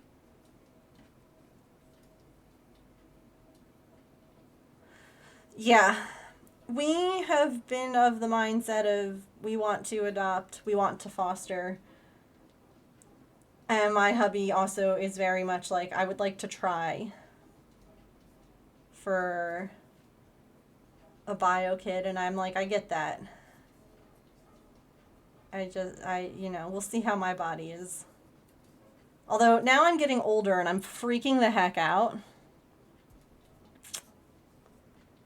Because my health is not great. And I'm like, well, it feels like decisions are being made for me, and I don't like that. So, I get it. That's scary. Oh, I agree. You were also a before they were married baby? Kenya. I say as if that's not totally a normal thing. It's just like one of those things I feel like when our parents were old, like were our age or having kids, that it was not as common. You know what I mean? At about 8 years old. No way. Really?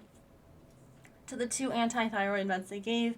So I had 2 options, physical removal or radioactive iodine. You did radioactive iodine? Shut up, me too. Emily, me too. I was not 8 years old.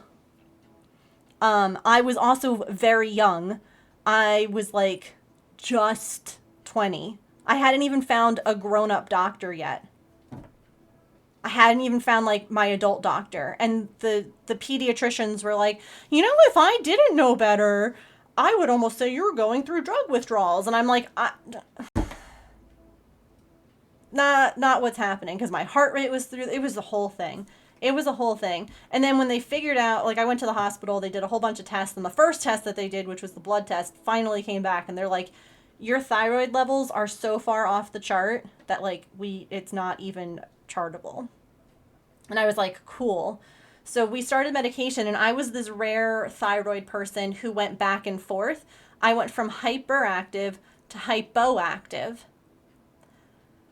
And so it would mean that I would have to take thyroid medication, and then I would have to take a thyroid, like a limiting medication. Like I'd have to go back and forth.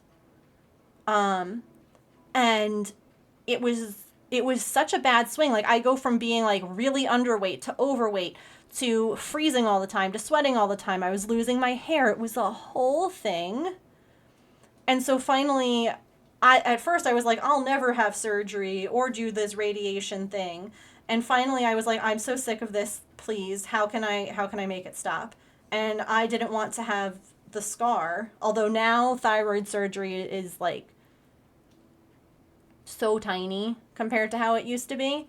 And so I was like, let's just do the radiation treatment. And so I was radioactive for a little while. I was really sad that I nor any bodily fluids glowed in the dark.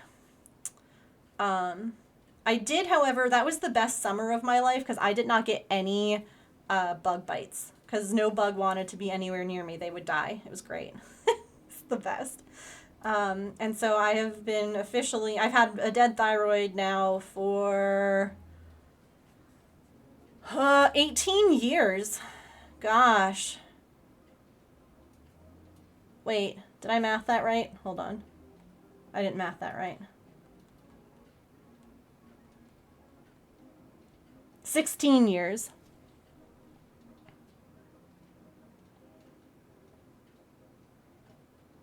No way, no one else did that. Me, I did it. You gotta test drive a car before you buy it. Tigress, I'm screaming.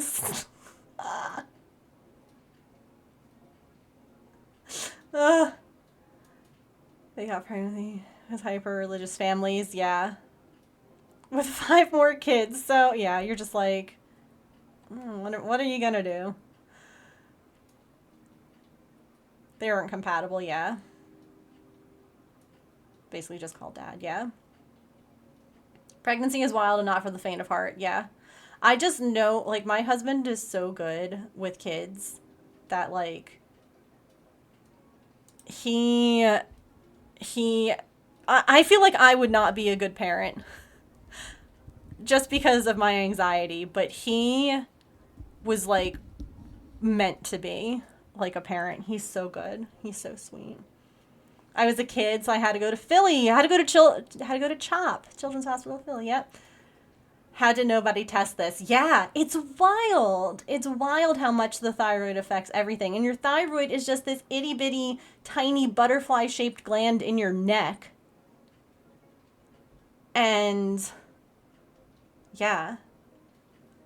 I didn't think about that. No bugs. No bugs. I literally lived in the basement at my parents' house for a little while because I was radioactive and you were supposed to be kept like separate from your family or like other people. And all of the bugs that were down there were dead. Like when we were cleaning up after and I was like vacuuming. I mean, not like there were tons of bugs in like my parents' basement. All basements have bugs. It's a Finnish basement, you know. Just one of those things where I was like, God damn, look at all the, like, look at this.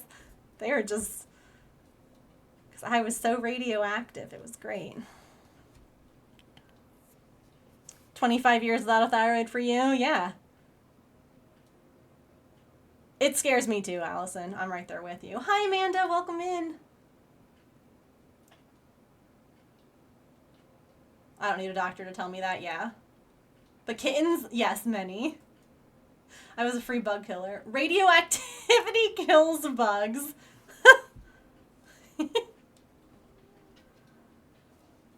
My mom had a thyroid problem in both grandmothers, but nobody was like, maybe we should check her thyroid levels. So it was one of these things that my mom didn't have a thyroid problem. My dad didn't have a thyroid problem. My mom was like, no, I don't think like grandma did. I don't think this, and then my Aunt Shirley, again, my grandmother's sister, so, you know, related. was like, I've had a thyroid problem for years. And we're like, oh. Because it is one of those things, like, if it runs in families, it's more likely. And we were like, no, I don't think anyone in our family has it. And, yeah, then we found out Aunt Shirley did. Like a sensory nightmare? Yeah. Part of me is, like, terrified of the thought of, like, what if... Because everyone's like, it's so magical when you can feel a baby, like, when you can start to feel them moving and blah. And I'm like, that scares me, because what if I absolutely hate it? What if it's like you were saying, like a sensory nightmare for me, and now I just have to deal with it? No, it's terrifying. I agree.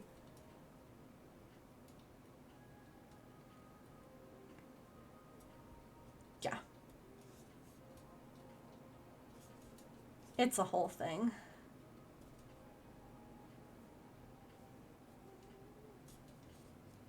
And my body just keeps on finding new ways to break, and it's like, yay!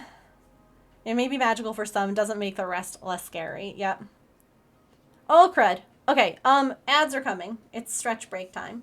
So we're gonna play a round of words on stream.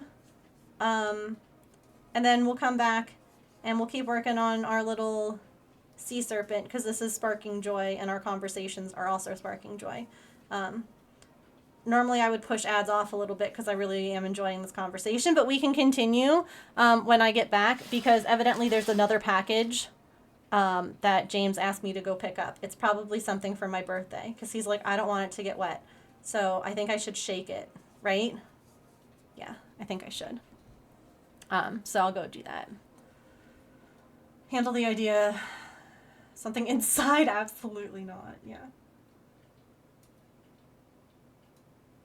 Absolutely not. We're bad, yeah. Nothing encouraging from me. No, I've had friends like that too.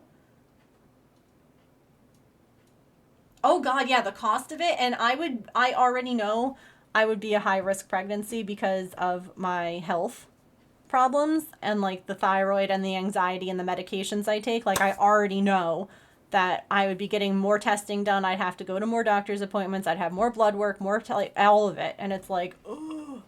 And my husband's like, we'll figure it out. And I'm like, that's so easy for you to say. You're a man.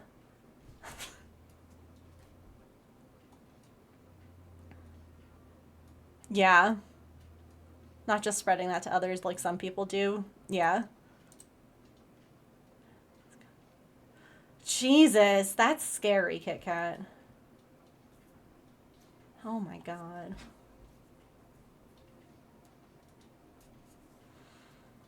You be high risk too, yeah.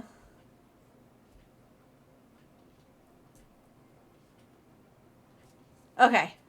There are the ads. I'll be right back. Words on stream. Whoosh.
Okie dokie. I'm back.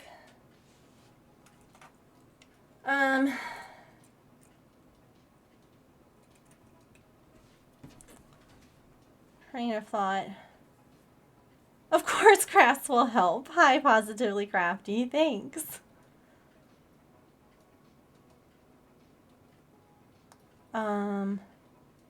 Oh, yeah, go ahead and send it, Emily. I'd love to see. Hi, Mom! That's my mom. She thinks I'm cute. She has to say that, though. Oh, Mom, look at this. So we got a Chewy package in the mail, and so I went to go get it, and I was working on the cat couch for Artemis earlier, and I finished part of it, just the bottom, nothing really exciting, but I came back, look it, she was like, this is for me, I going to sit on it, this is mine. And I was like, yes, it is. It's not quite ready, but it is in fact yours. You like my dragon? Thanks. Artemis rocks. She does. She's lying down on her cat bed now. You like my dragon? My sea serpent? I just finished this bit. And now we get to pick ears. And then it's all done. Here, I'll show you. Aww! Y'all are nice. The scales are glitter. You see the sparkle? It looks really good. It's glittery gray.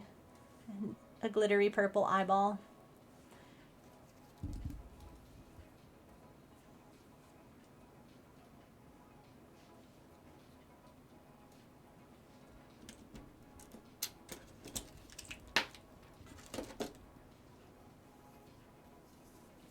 I love it too. Honestly, I love these patterns. I think that they're so well done and so well written and so much fun. Here, I have a link in case anyone wants it. Maybe. Maybe I do. Oh god, I have too many windows open. Oh, goodness me. Hold on. Don't go anywhere. I found it. Boop. But now we have to figure out, this is the pattern. Here's my dragon.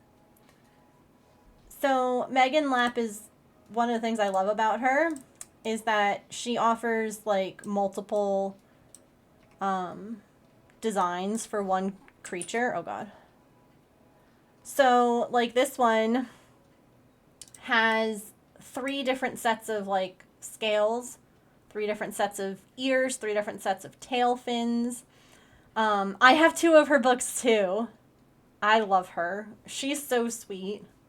She's such a sweet human. Really wants to make one. Have to finish a few other works in progress. Yeah, you should. Closing her eyes so she doesn't buy another pattern until she makes one. Wish, you should make one with me. I'll literally make one alongside of you if you want. So like this is Dragon 1. Here's the Dragon 2. Or sorry, there's 4 options. Sorry, I can count. Here's number 3. And here's number 4. And so I have to do the ears and the tail part now. Like that's all that's left to do on my dragon. The little head fins and the tail fins. I know. Oh god, this one's so cute. I need to like literally just make like this dragon too. Like do the like all the design choices that she chose. I love it. But I have to pick for my dragon what I want to do. And I kind of think I go back and forth between the ruffly tail and ear design. I know that I don't want to do the mermaid tail for this dragon. I don't want to do this one. But, like, maybe that one. And I kind of want to see what it looks like if I make an ear like this and an ear like that. It might look really silly, though. But I also really love what she did with this dragon, which is have the same ear, like, twice. So you have it in, like, the original color, and then you have it in the scale color. And I think that's really pretty. So, yeah.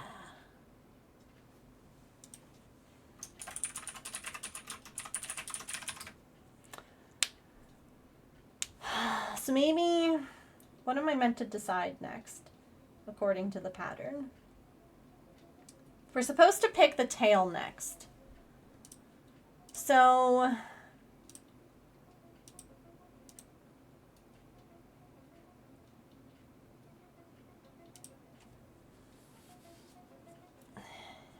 let's see.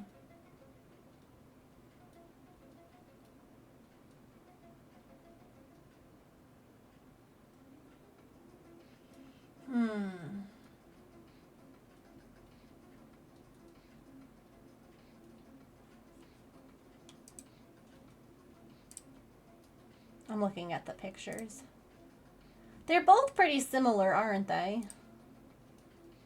This one's like more, it stands up a little bit more, and this one's a little bit more floppy, it looks like. You love the two colors? Yeah. The other fun thing, too, is that, oh, I don't have it open. I can get it open. Is that she also makes them in different sizes. So this is the medium sea serpent. And she has a small, and I don't remember if she has a large on this one.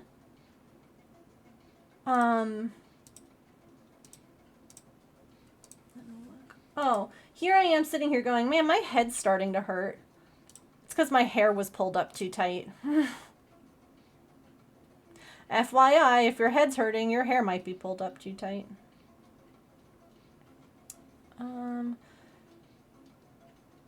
Relatable. Like here's the small one, which I love because again, it's similar. Like you could make a small and a medium and they would have similar aspects, but like they're completely different patterns. So like they are just like a smaller version. I don't have this one yet. I want this one though. I know that you all will understand this. Part of me doesn't want to make this like exactly the way that this one looks, if that makes sense. Like I don't want to do the exact same ears and tail and scales, but I'm kind of leaning towards it.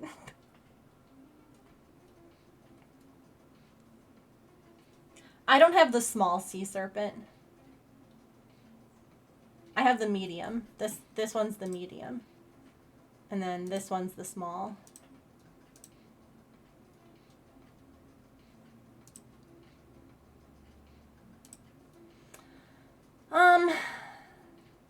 Okay, so I like two different tail options, and I don't think either one's bad, so here's what we're going to do. We have our trusty D20 here. Okay? And we're going to say that this tail is tail 1. And this tail is tail 2. So any odd number will be tail 1. Any even number will be tail 2. Let's see what we get. Even. Oh! I rolled a nat 20.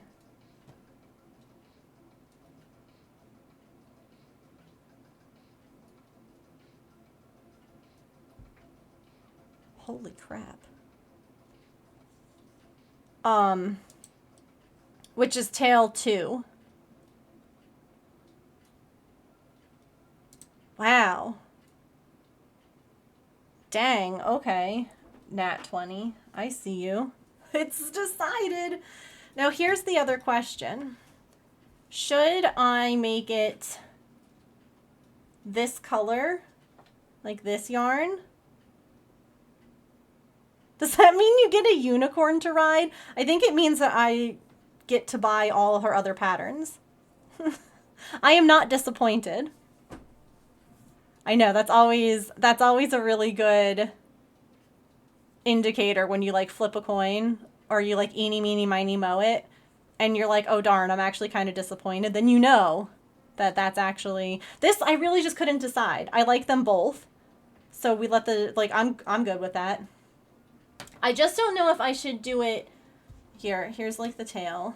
Here's my whole dragon. Should we do more of that color for the tail, or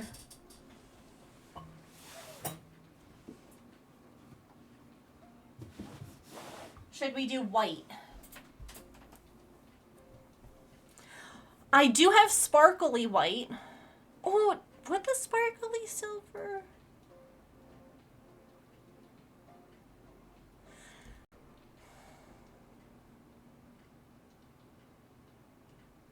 Do you think that the sparkly silver would be too much? Because the tail, this...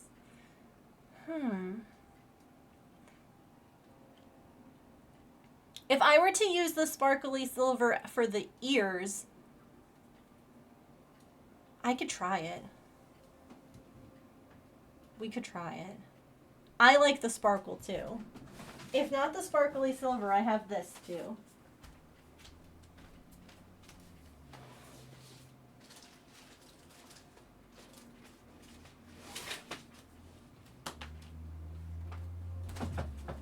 I do also have sparkly white. That is the same color sparkles. It's the same company. So the sparkles are the pink, blue, and yellow, just like the gray has pink, blue, and yellow sparkles.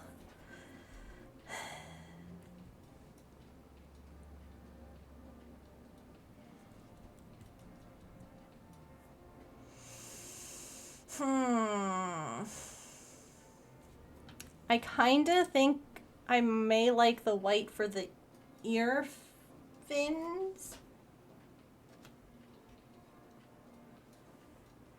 If a sea serpent came up out of the water, all sparkly and glistening, part of me's like, is the tail part of the body? If it slaps the water with its tail.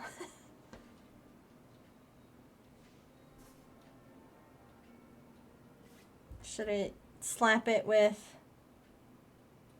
blue? Because then it has the silver and the purple? Question mark?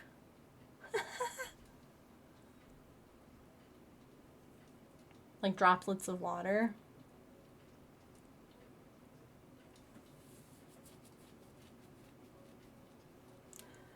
See, I don't think it would. But I also am like,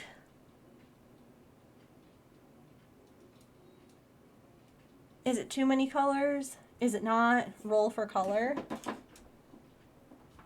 Okay. 1 and 2. 14.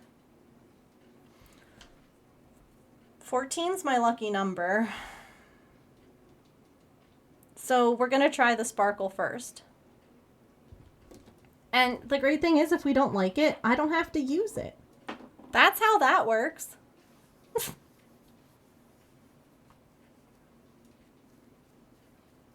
No, I really don't know what I want. And again, you know, the nice thing about exactly, Allison, if I don't like them, they just go into the scrap bag. They get reused for another thing. That's the nice thing with crochet and yarn arts, is that it's not like paint where you can't undo it and you're stuck with it. Like, if I don't like it, I can just be like, well, I don't like this. found my people. Rox, thank you so much for the follow. Welcome in officially to the moat. I know you've been hanging for a bit, but welcome in officially. Oh, wait. Was I supposed to pick the ear style first? Oh, it's fine. It doesn't matter. I'll just have to scroll back to get... I really have found my people. I love it here. Thanks! We've had a lot of new friends stop in, and I haven't really mentioned, but I stream Monday through Friday from 3 to 6 p.m. Eastern. It's 5:30 right now. And I'm also going to be streaming on my birthday, which is the 10th, and a Saturday. So, it's a little different, but I thought we could celebrate and maybe play a game or do something fun and silly.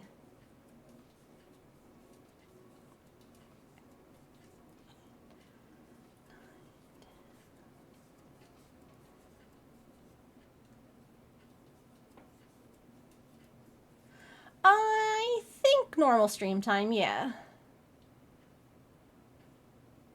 You're gonna do stops on the yarn tour? Oh my god, but that's so much fun. I'll allow it, Scruffy, as long as you share pictures. You know? My birthday is on GlueCon. I know. Can you believe that Doc scheduled GlueCon just for my birthday? I'm so honored.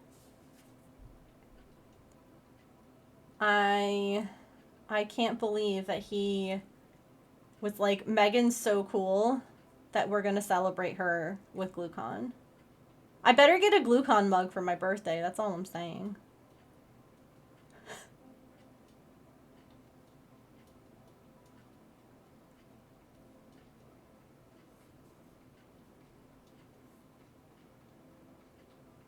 Also love it here and love it when more people find their way to our fabulous community.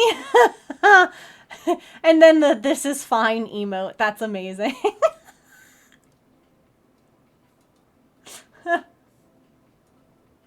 This is fine. Don't worry about it.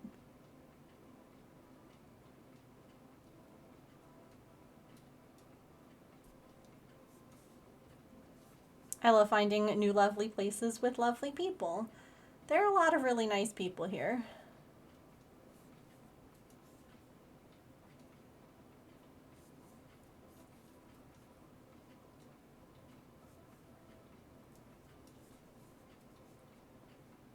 Oops. 4, 5. Have to go make dinner for the fam. It was wonderful hanging out for a bit. Thanks for keeping us company and hanging out. I appreciate it. Seriously, y'all being here today has made my... Like, I knew that if I hung out on stream, I'd feel better. You know? I just knew I would. Which is why I did.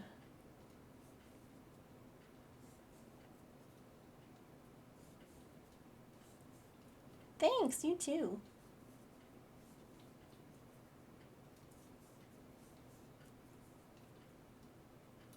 And then I get to see my family on Sunday. That'll be nice.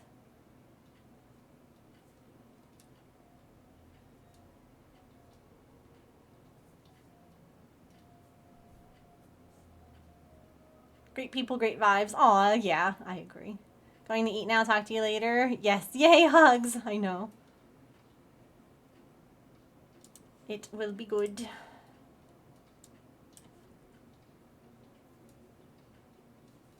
Enjoy dinner.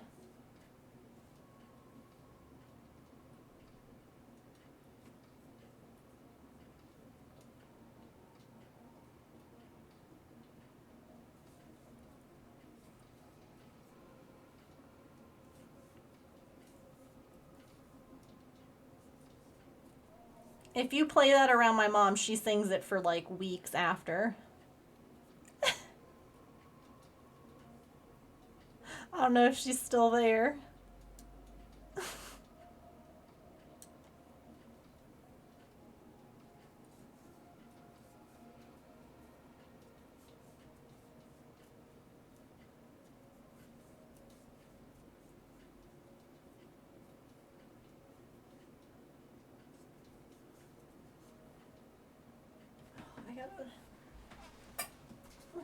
special stitch, 'cause I always forget.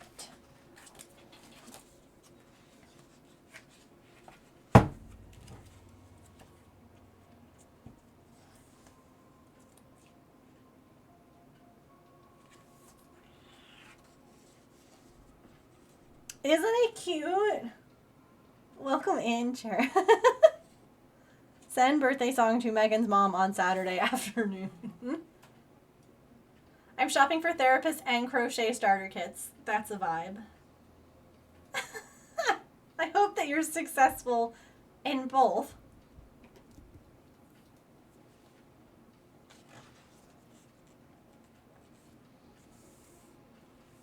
Insert. Oh, I messed up. Okay. Or no, I didn't. Just kidding. Because that was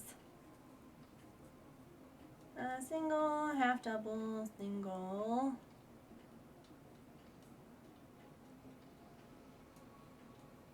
Two, three, 1, 2, 3. Okay. If that ain't neurodivergent, I don't know what is. Your nurse loves the birthday song? Heck yes. One of us. One of us.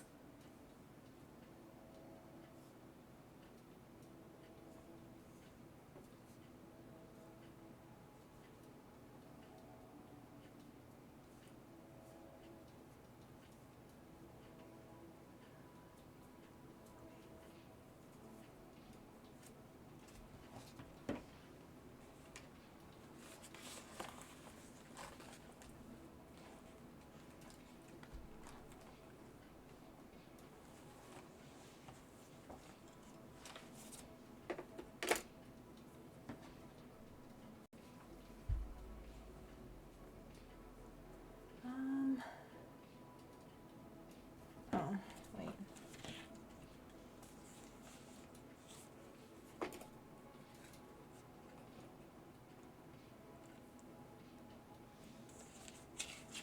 See, one of the things... Okay. With these patterns is that they do use, sometimes like stitches or terminology and things that can be kind of confusing. Like when I write my patterns, I would not write mine like this. This is just a few words.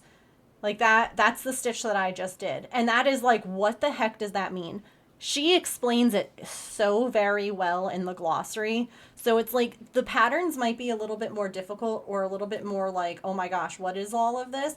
But it's all written out and it's all explained. And I love that. Yeah, she explains it so well because I have had so many, and she also includes like a YouTube video, so like you can actually like watch if like reading it isn't helpful for you, like if you are the kind of person that needs to watch something done. She also includes like a link to that, so you can literally watch how that portion is done. And I'm like, yes, thank you, because that takes a pattern that would otherwise be frustrating and confusing to not frustrating and confusing. So it's a combination, it's a dual stitch. You're single crocheting, but you're not finishing the single crochet. It's a decrease. So you're single crocheting and then you're half double crocheting before you finish the single crochet stitch. Like again, it's in the glossary in the pattern.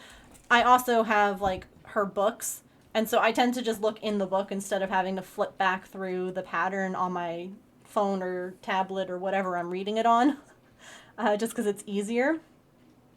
But yeah,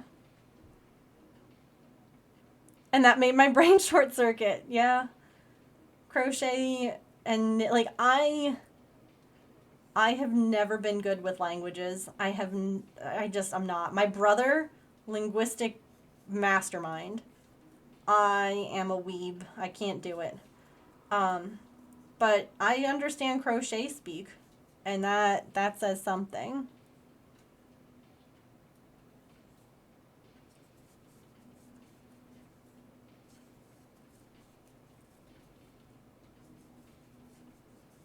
Yeah, all her patterns are really cute. Chain 4.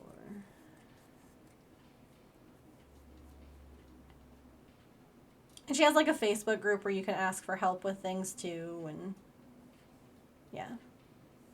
Trying to learn Spanish. Thanks, Duolingo, but phew, my brain no compute. Yep. I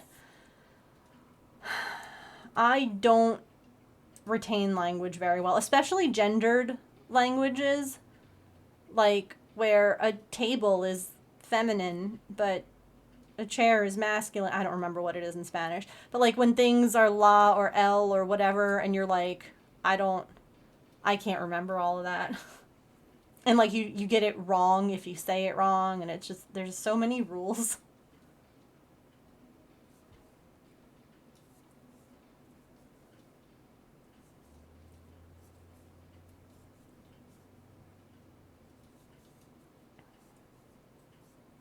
Wow.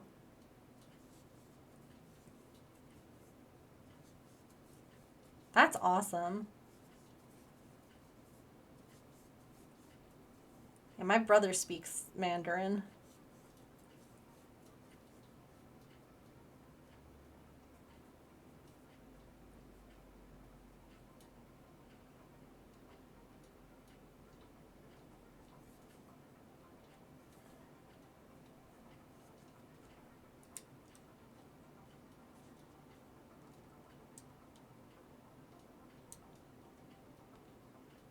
Yeah.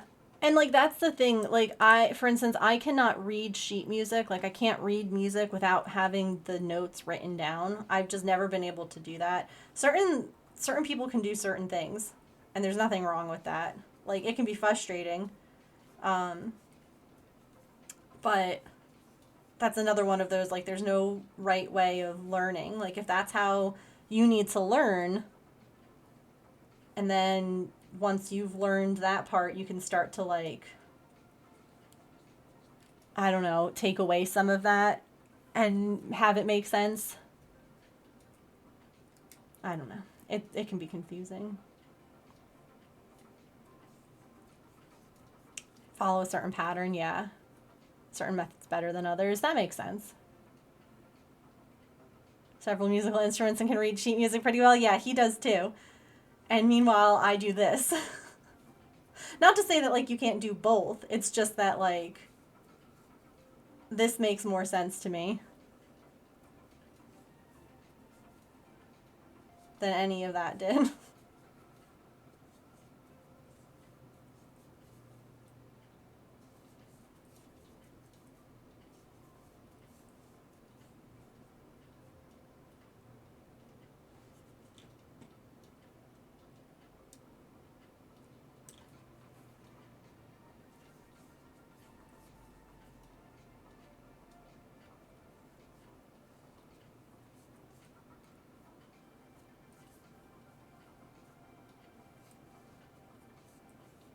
You can sight read for singing as long as you give me the first note.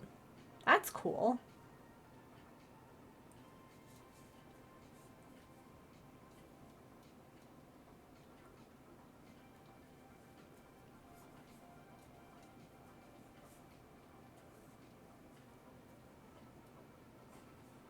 Never figured out music theory. I did chorus, but they never pressured us to learn notes. I do crafting, music, languages, history, and tech, but measuring out anything and I'm lost.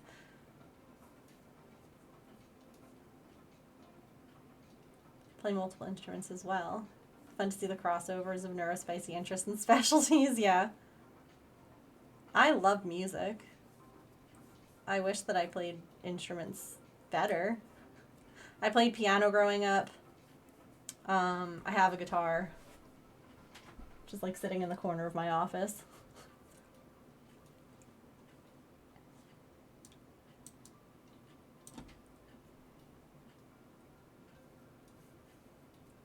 Only good at baking, I suck at cooking. Baking is very mathematical.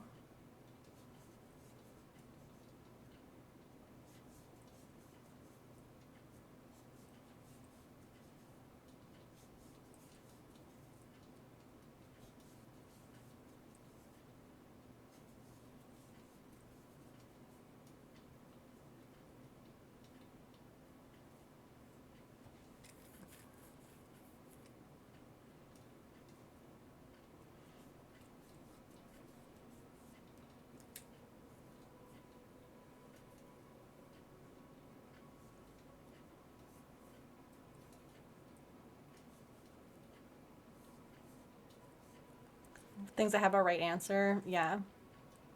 A process. It could be anything. I'm like, please no.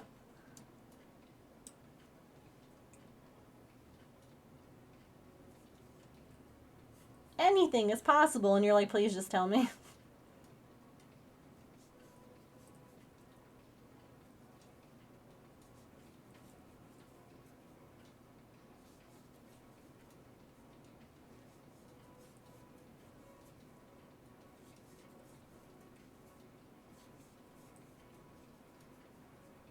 My link tree?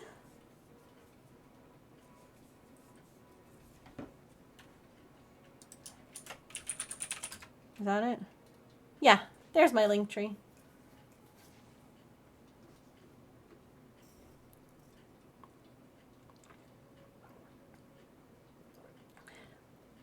That just makes me want to lie down.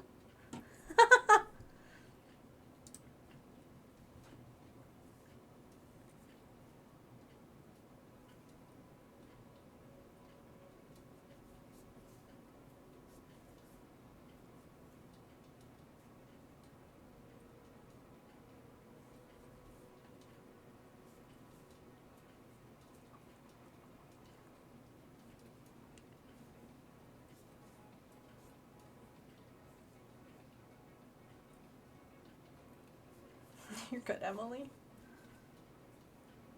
So do you have anything fun planned for your birthday, Emily?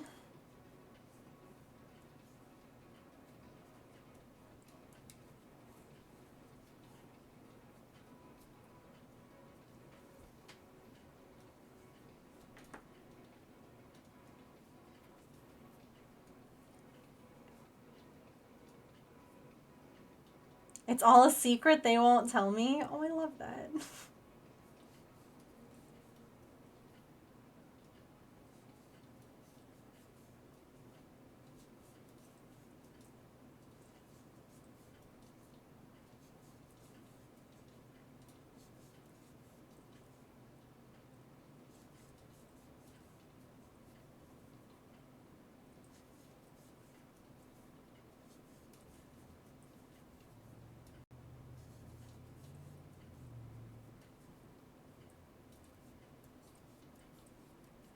I hope that it's really fun. Mine was in March. Technically, it's not Emily's birthday here in the US, but it is in Australia. It's kind of wild. And tomorrow, it'll be my birthday in Australia, but not here in the US, which means that while it's Emily's birthday here in the US, it's my birthday in Australia, and so we share a birthday for a period of time. Makes my head hurt.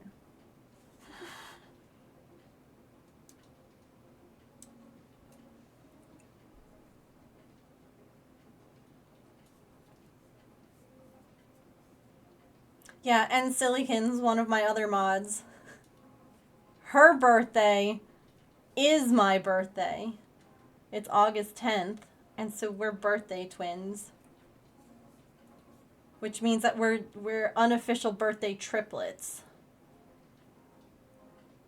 It's wild. Evidently, all us Leos flock to each other, too.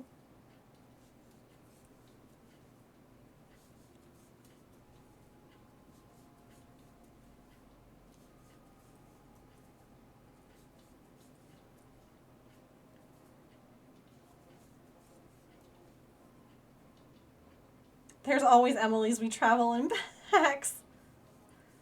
I'm surprised that there's not, like, I mean, I know that we have other Megans in this community, but, like, that we don't have, like, active Megans in chat all the time. I feel like that's another one that's, like, kind of common.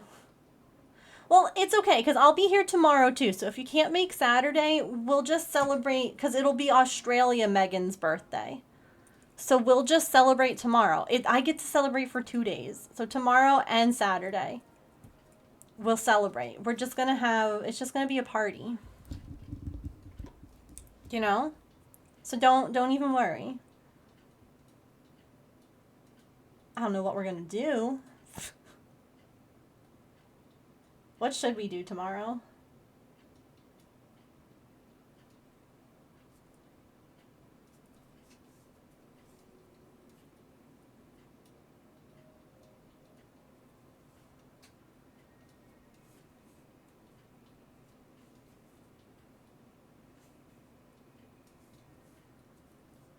Don't be sad.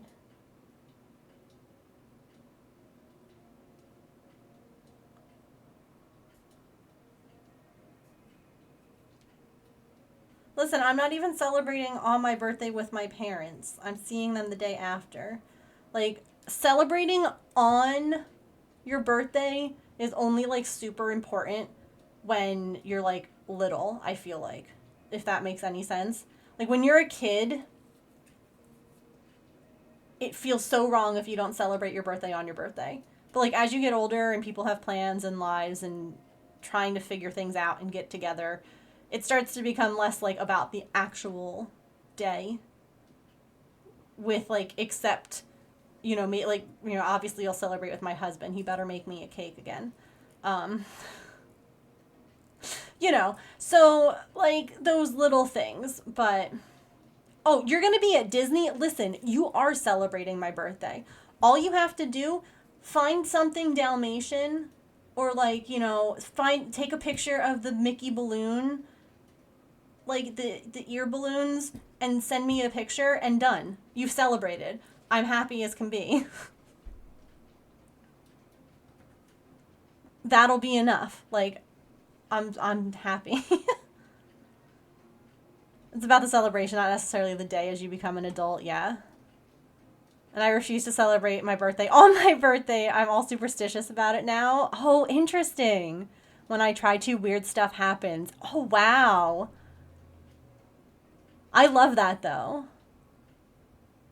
I have a Dalmatian. The dog that was howling before at the telephone ringing, that's Patch. He is named Patch after the Dalmatian from 101 Dalmatians because Patch and 101 Dalmatians is my favorite from when I was a child, and I always wanted a Dalmatian growing up, and so 10 years ago, when I saw that there were Dalmatians at a location near my house, my husband was like, well, you have to stop and see them.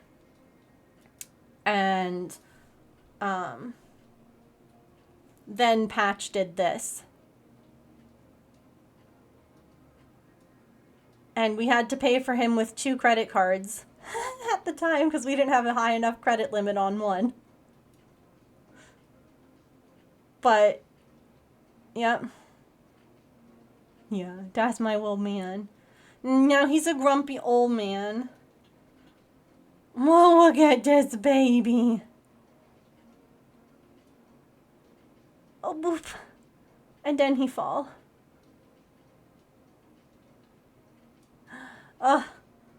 Him's just a little baby. And just like the movie, he loves watching TV. Still to this day, he watches TV.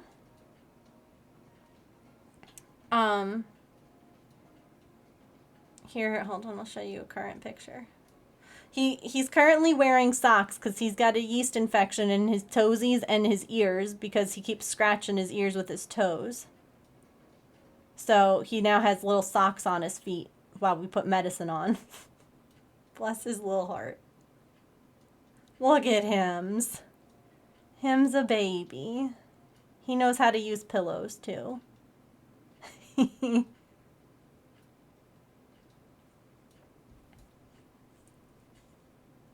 Oh, I love that, Sly Fox. They have a balloon-style magic band?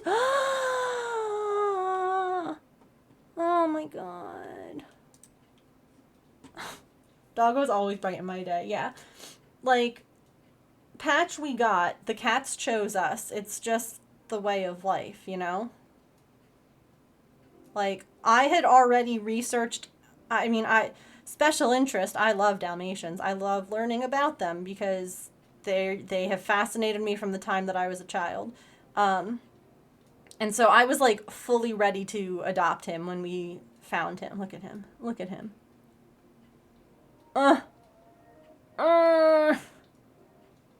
then the cats just showed up and they were like, "Hi, you're my people now." And I'm like, "Bet." Yeah. He's a bubba. He's a bubba. He's a jerk. I love him, but he's a jerk. He has a lot of anxiety, and I'm like, listen, me too, bestie. I too have a lot of anxiety. But yeah, he's a good boy. Boop. Boop.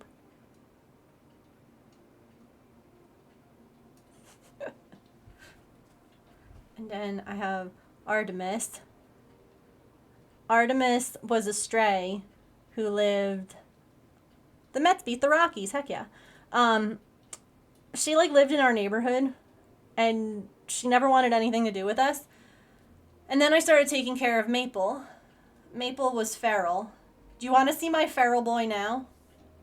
Kenya, are you here? I know you were lurking. Yeah, she's a dilute orange and she's a girl. I am a Mets fan. I am. Are you a Phillies fan? That would be unfortunate.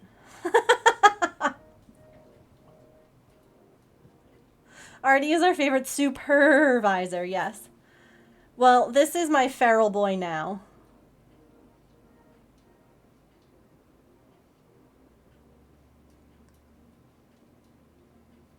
This is what he does now.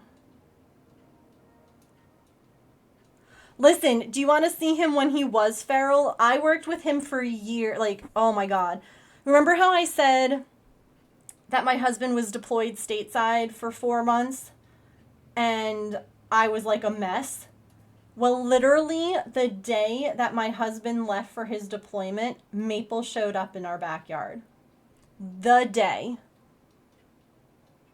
And I spent 4 months taming him. Actually... If you're into these things, I was featured on the Dodo. Yes, that cool animal video channel thing. And they featured his story. But yeah, this was the day that he showed up on our woodpile. Whoops. Hello. Just a little guy with an ear tick. And this, like, do you see how far away I am from him? And he was terrified of me. I'm like, hold on, I think I zoom out on this. Do I zoom out in this? I don't zoom out in that. Look at how far away I am. That's him, and I'm like all the way across the yard. And I literally spent 4 months getting this skinny little malnourished Bubba to trust me, and I would like slowly creep closer to him. We had a giant tree fall in our yard. It was a whole thing. And I would like slowly get closer, and I would like text my husband and be like, I think I'm making a friend. Look at hims. And it took a really long time, but he started coming closer to the house. And then I started feeding him closer to the house. And then I bought a fake hand, like a manicurist hand. And I put a glove on it that smelled like me to try and get him used to a hand getting closer to him, because I did not want to be bitten. That just didn't sound like a good time. So it's the middle of summer. This is August 9th, 2021. Okay, so this is like been 3 years of, you know, whatever, to get to the point of him snuggling in my lap. And I'm like, here, look, there's treats on my fake hand. And you can see he was like terrified of me still. No worries, Emily. Thank you for the ad reminder too. Yeah, the spare human left. I'll show up. This lady. Well, see, I say that Maple was sent by our late chocolate lab, who very suddenly passed from cancer. We had to put her down. It was very, very sudden. One day she was fine and one day she wasn't. And so I like to think that Coco was like, hey, listen, my mom's going to be alone. She's going to be sad. It's just her and the dog, and she needs a project. So you, little furry boy, should show up. And he did. He would show up every day for food in the morning and at night. And so we just started a routine. There's literally squeeze treat on that hand. And he's like, I don't know about this. So yeah, I love showing people how he is now and how he was then, because two different cats. Two different cats. See you later, Wish. Thanks for hanging out. Your bee is going out in the mail, by the way. I didn't want you to worry. Bee is in the mail. I have to just I have to update the tracking thing for you. But should hopefully be there soon. Be there soon. Yeah, and so then, here's August 15th, and he's like less afraid. That's my real hand. And he started like taking treats off of my hand. And then my favorite was like I literally saved this screenshot. It's like, I sent James a message that I was like, I'm slowly becoming friends. I'm slowly making friends. And he's like, but we're not making an outdoor cat an indoor cat, are we? And then when he came home from his deployment, he was the one that suggested I start feeding Maple inside. And then he helped me build a cat. Look at him. He got right out in there. He was like, I'm part of this now. We built a door so that Maple could come in and out of our basement whenever he chose. And he started to spend more time inside. And then he went from spending most of his time outside to spending most of his time inside. And then there was a point where he was only leaving the house to use the bathroom and have a good dirt roll. And in January of 2022, he became a fully indoor cat. And it's the best thing we ever did. We did it slowly and on his terms, and he is now a lap cat and loves to be with us. And it's the best thing too, because we found out that Maple is FIV positive, which means that he basically has feline AIDS. And so he will live a much, much longer, happier, healthier life inside than he would have outside. Oh God, yeah. He's a mama's boy. Like, he loves my husband, but as soon as I show up, it is very clear that he is the spare and I am the primary human. Because as soon as I'm there, he's like, yeah, bye, Dad. This was yesterday. He's like, I'm a soft indoor boy now. But it's okay, because don't worry, don't feel bad for James. Artemis is the same way with him. If she's hanging out with me, she just loves people. So if she's hanging out with me and then my husband comes into the room, she's like, okay, bye. And leaves me to go be with him. So we each have a pet that's like, one of us is the spare for each. So it works out well. Continue crocheting along the original crochet. Welcome back. I was just talking about Maple and our feral adventures. So now, since we rescued Maple, we then brought Artemis in. Because we realized that she had an injury. She almost, y'all, this is terrible. She almost lost a toe bean. But we were able to save it. It was okay in the end.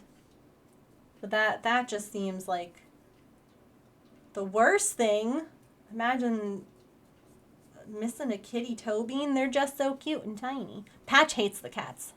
Patch hates them. The cats don't like each other. It's a whole thing. It's a zoo in my house. Hold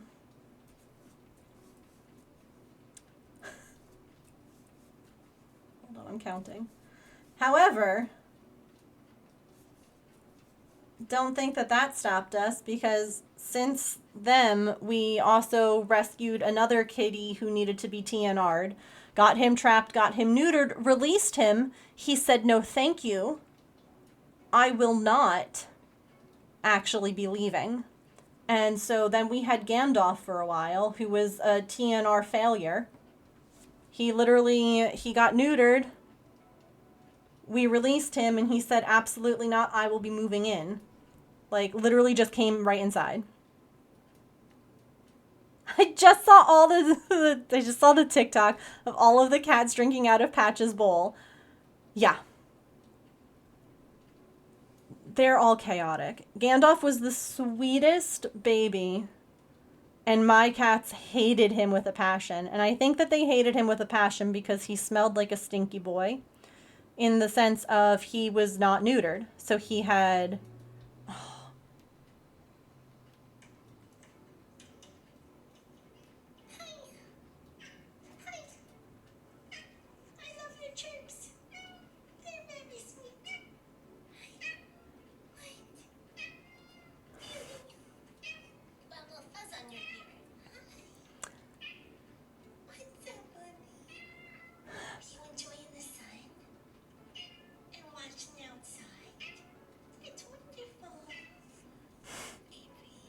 But meanwhile, this was a cat who was terrified of us and avoided us like the plague when he was outside.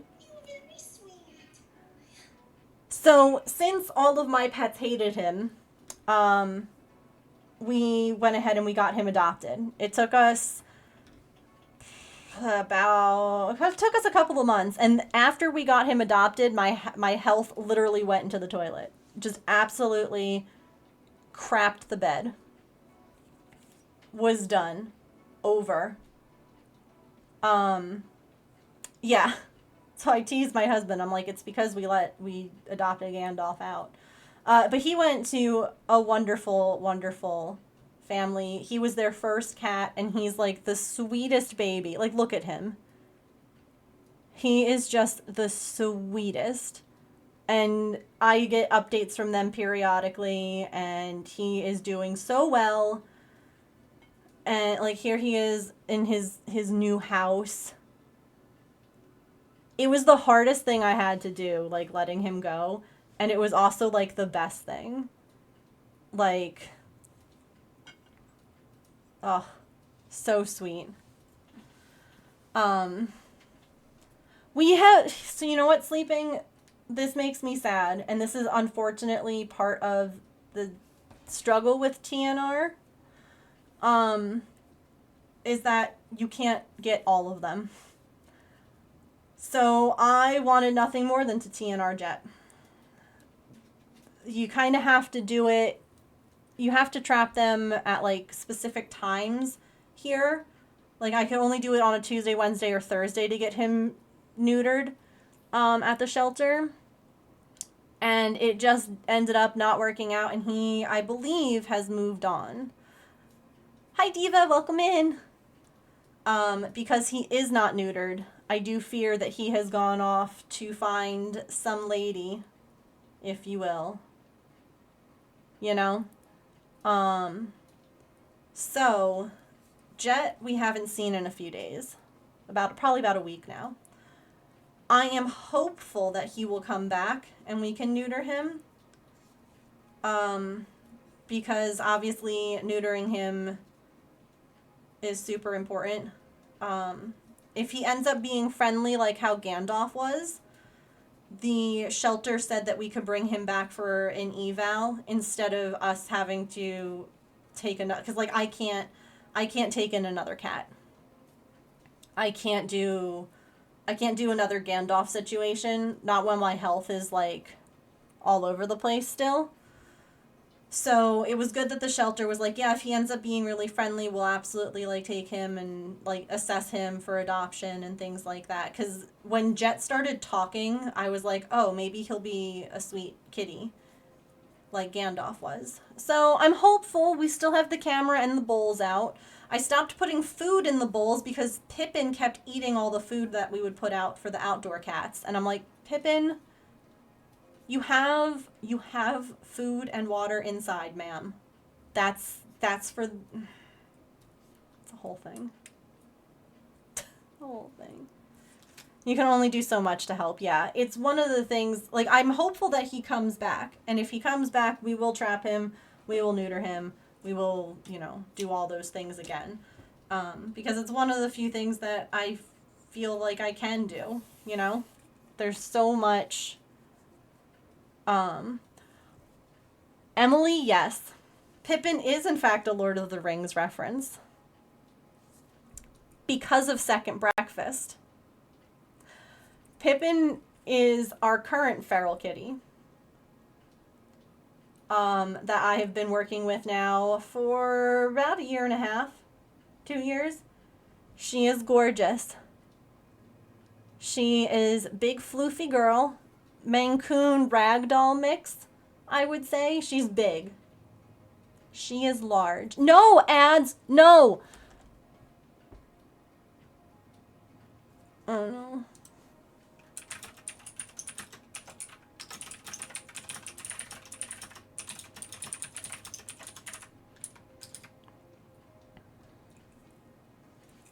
I'm a cat lady who didn't mean to be a cat lady. I'm a cat lady who never thought she'd be a cat lady.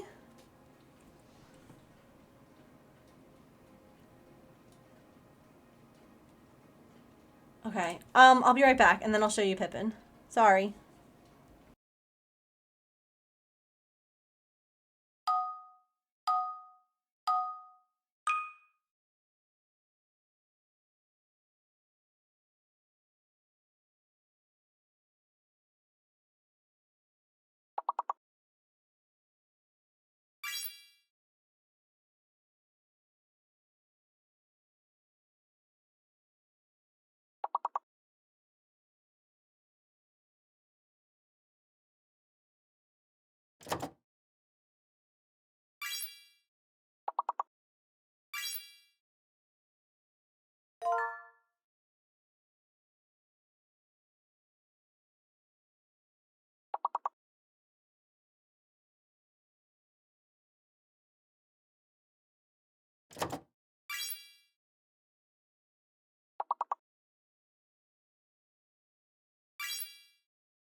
Okay.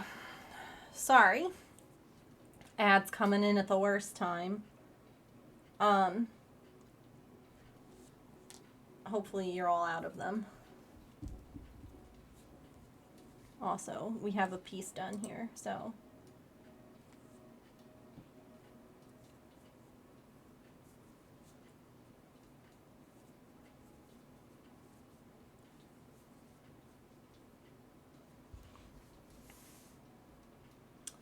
Ooh. What do you all think?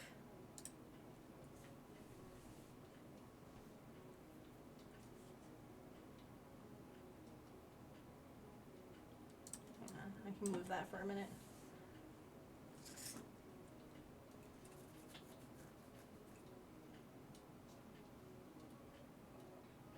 That's the white glitter tail.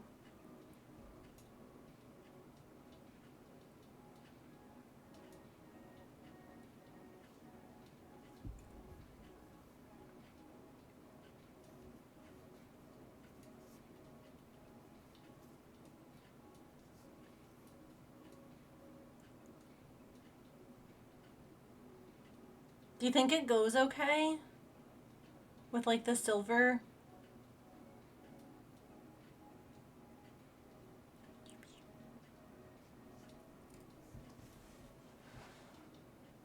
Or should it be the silver? Like the scales? Oh no.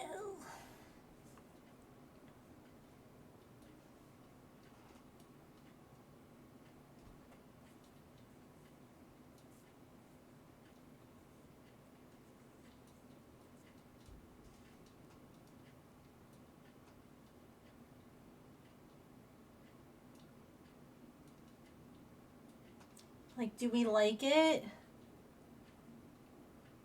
Or does it need to be silver?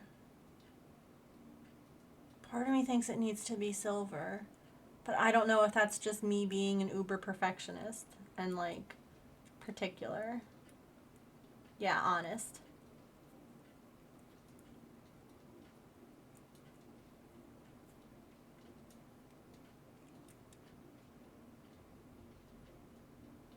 I think silver would look better.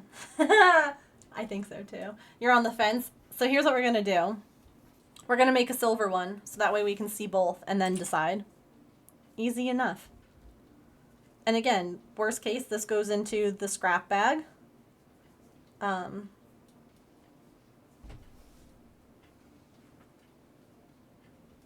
Or we like maybe double up. I don't know. We'll see how it looks. So yes, Pippin is Fluffy Cat, who they've been coming for, like I said, about 1.5 years now at the food bowl, and we're now at the point where I can give her scritches. And she comes in. She doesn't stay in the house quite as much as Maple did. But when she does come in the house, she has her own little space where she can be that, you know, the other animals can't bother her. And like, look at her just snoozing.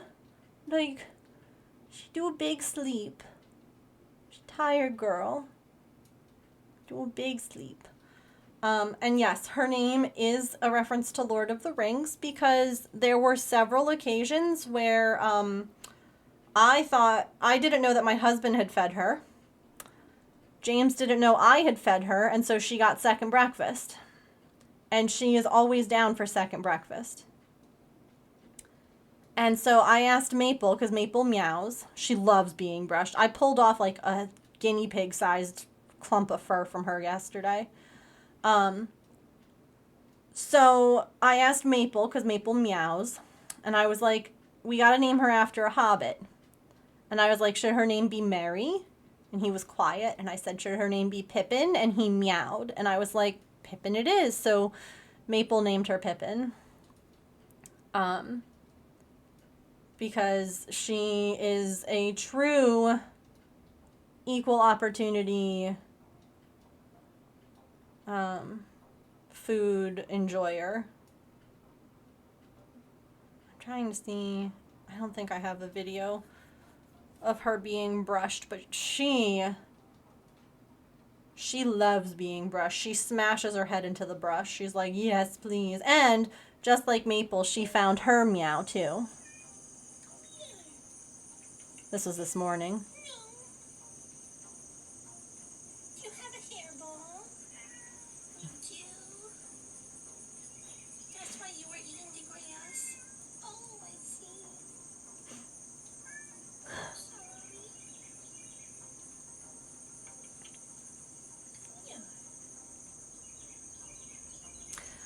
So, yes, I have become a cat lady. Um, I I never thought I would. I was always like a dog person. But then the cats kept coming and asking for help, and I was like, well, I'm not gonna say no. Like, I'm never gonna say no to an animal that's in need. Like, I'm a bend over backwards, actually. Yeah, this is her now, though. She's like, she just loves the scritchies. So we say that she's our indoor-outdoor cat, and I really want her to be indoor only. It's just that she doesn't have, like, a huge space to call her own inside just yet. And I feel like it's not fair for her, if she can't have, like, access to a larger space, or the other cats, or to us. But yeah, she's very sweet.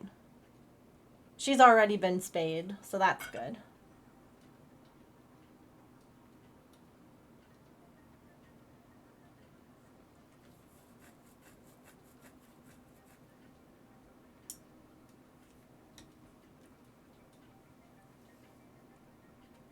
Oh my god, wait, she's actually inside. She's inside right now. She's on the raised bed, just snoozing. That's right near where the air conditioner is. So she's nice and cool and dry. Oh, my baby.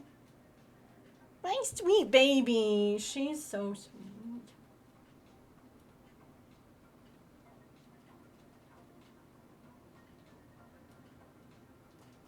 Oh, she came in like an hour ago. Sweet girl. I love her.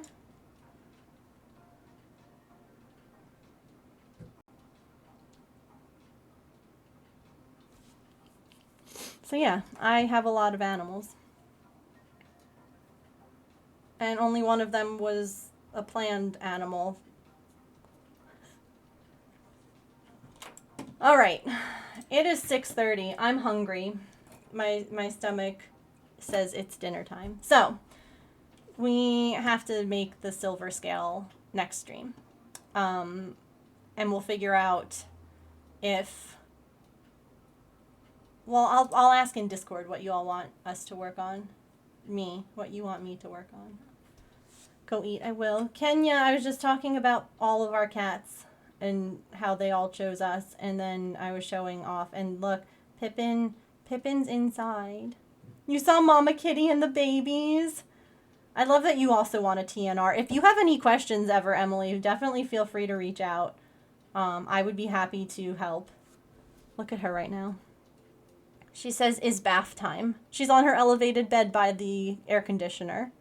I adore her too. Oh, she's perfect. Look at her.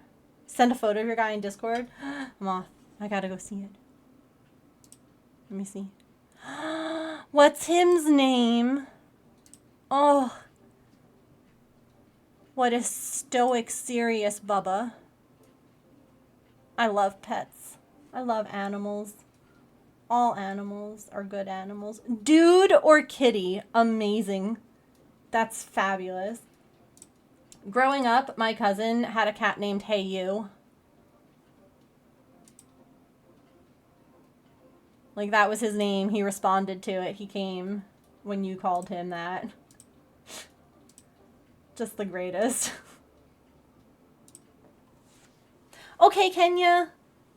He has RBF, but he's a big baby. That's Artemis. Artemis has the best resting bitch face of any animal I have ever seen. And part of it is because of her lip injury. Like, at some point, she had been hurt by something outside. I don't know what. It doesn't bother her. It doesn't hurt her. It doesn't affect her in any way.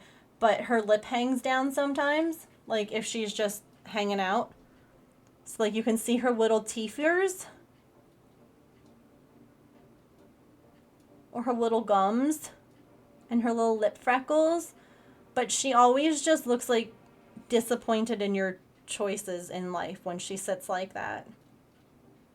She's like, wow, really? You're gonna... Wow. I love cats so much. I love that too. I love how they're like, hi, I live here now, and you as a human just have to be like, oh, okay. Teefs! Toofers! Sweet baby. I love her. Okay, let me see who's on that we can go and say hello to.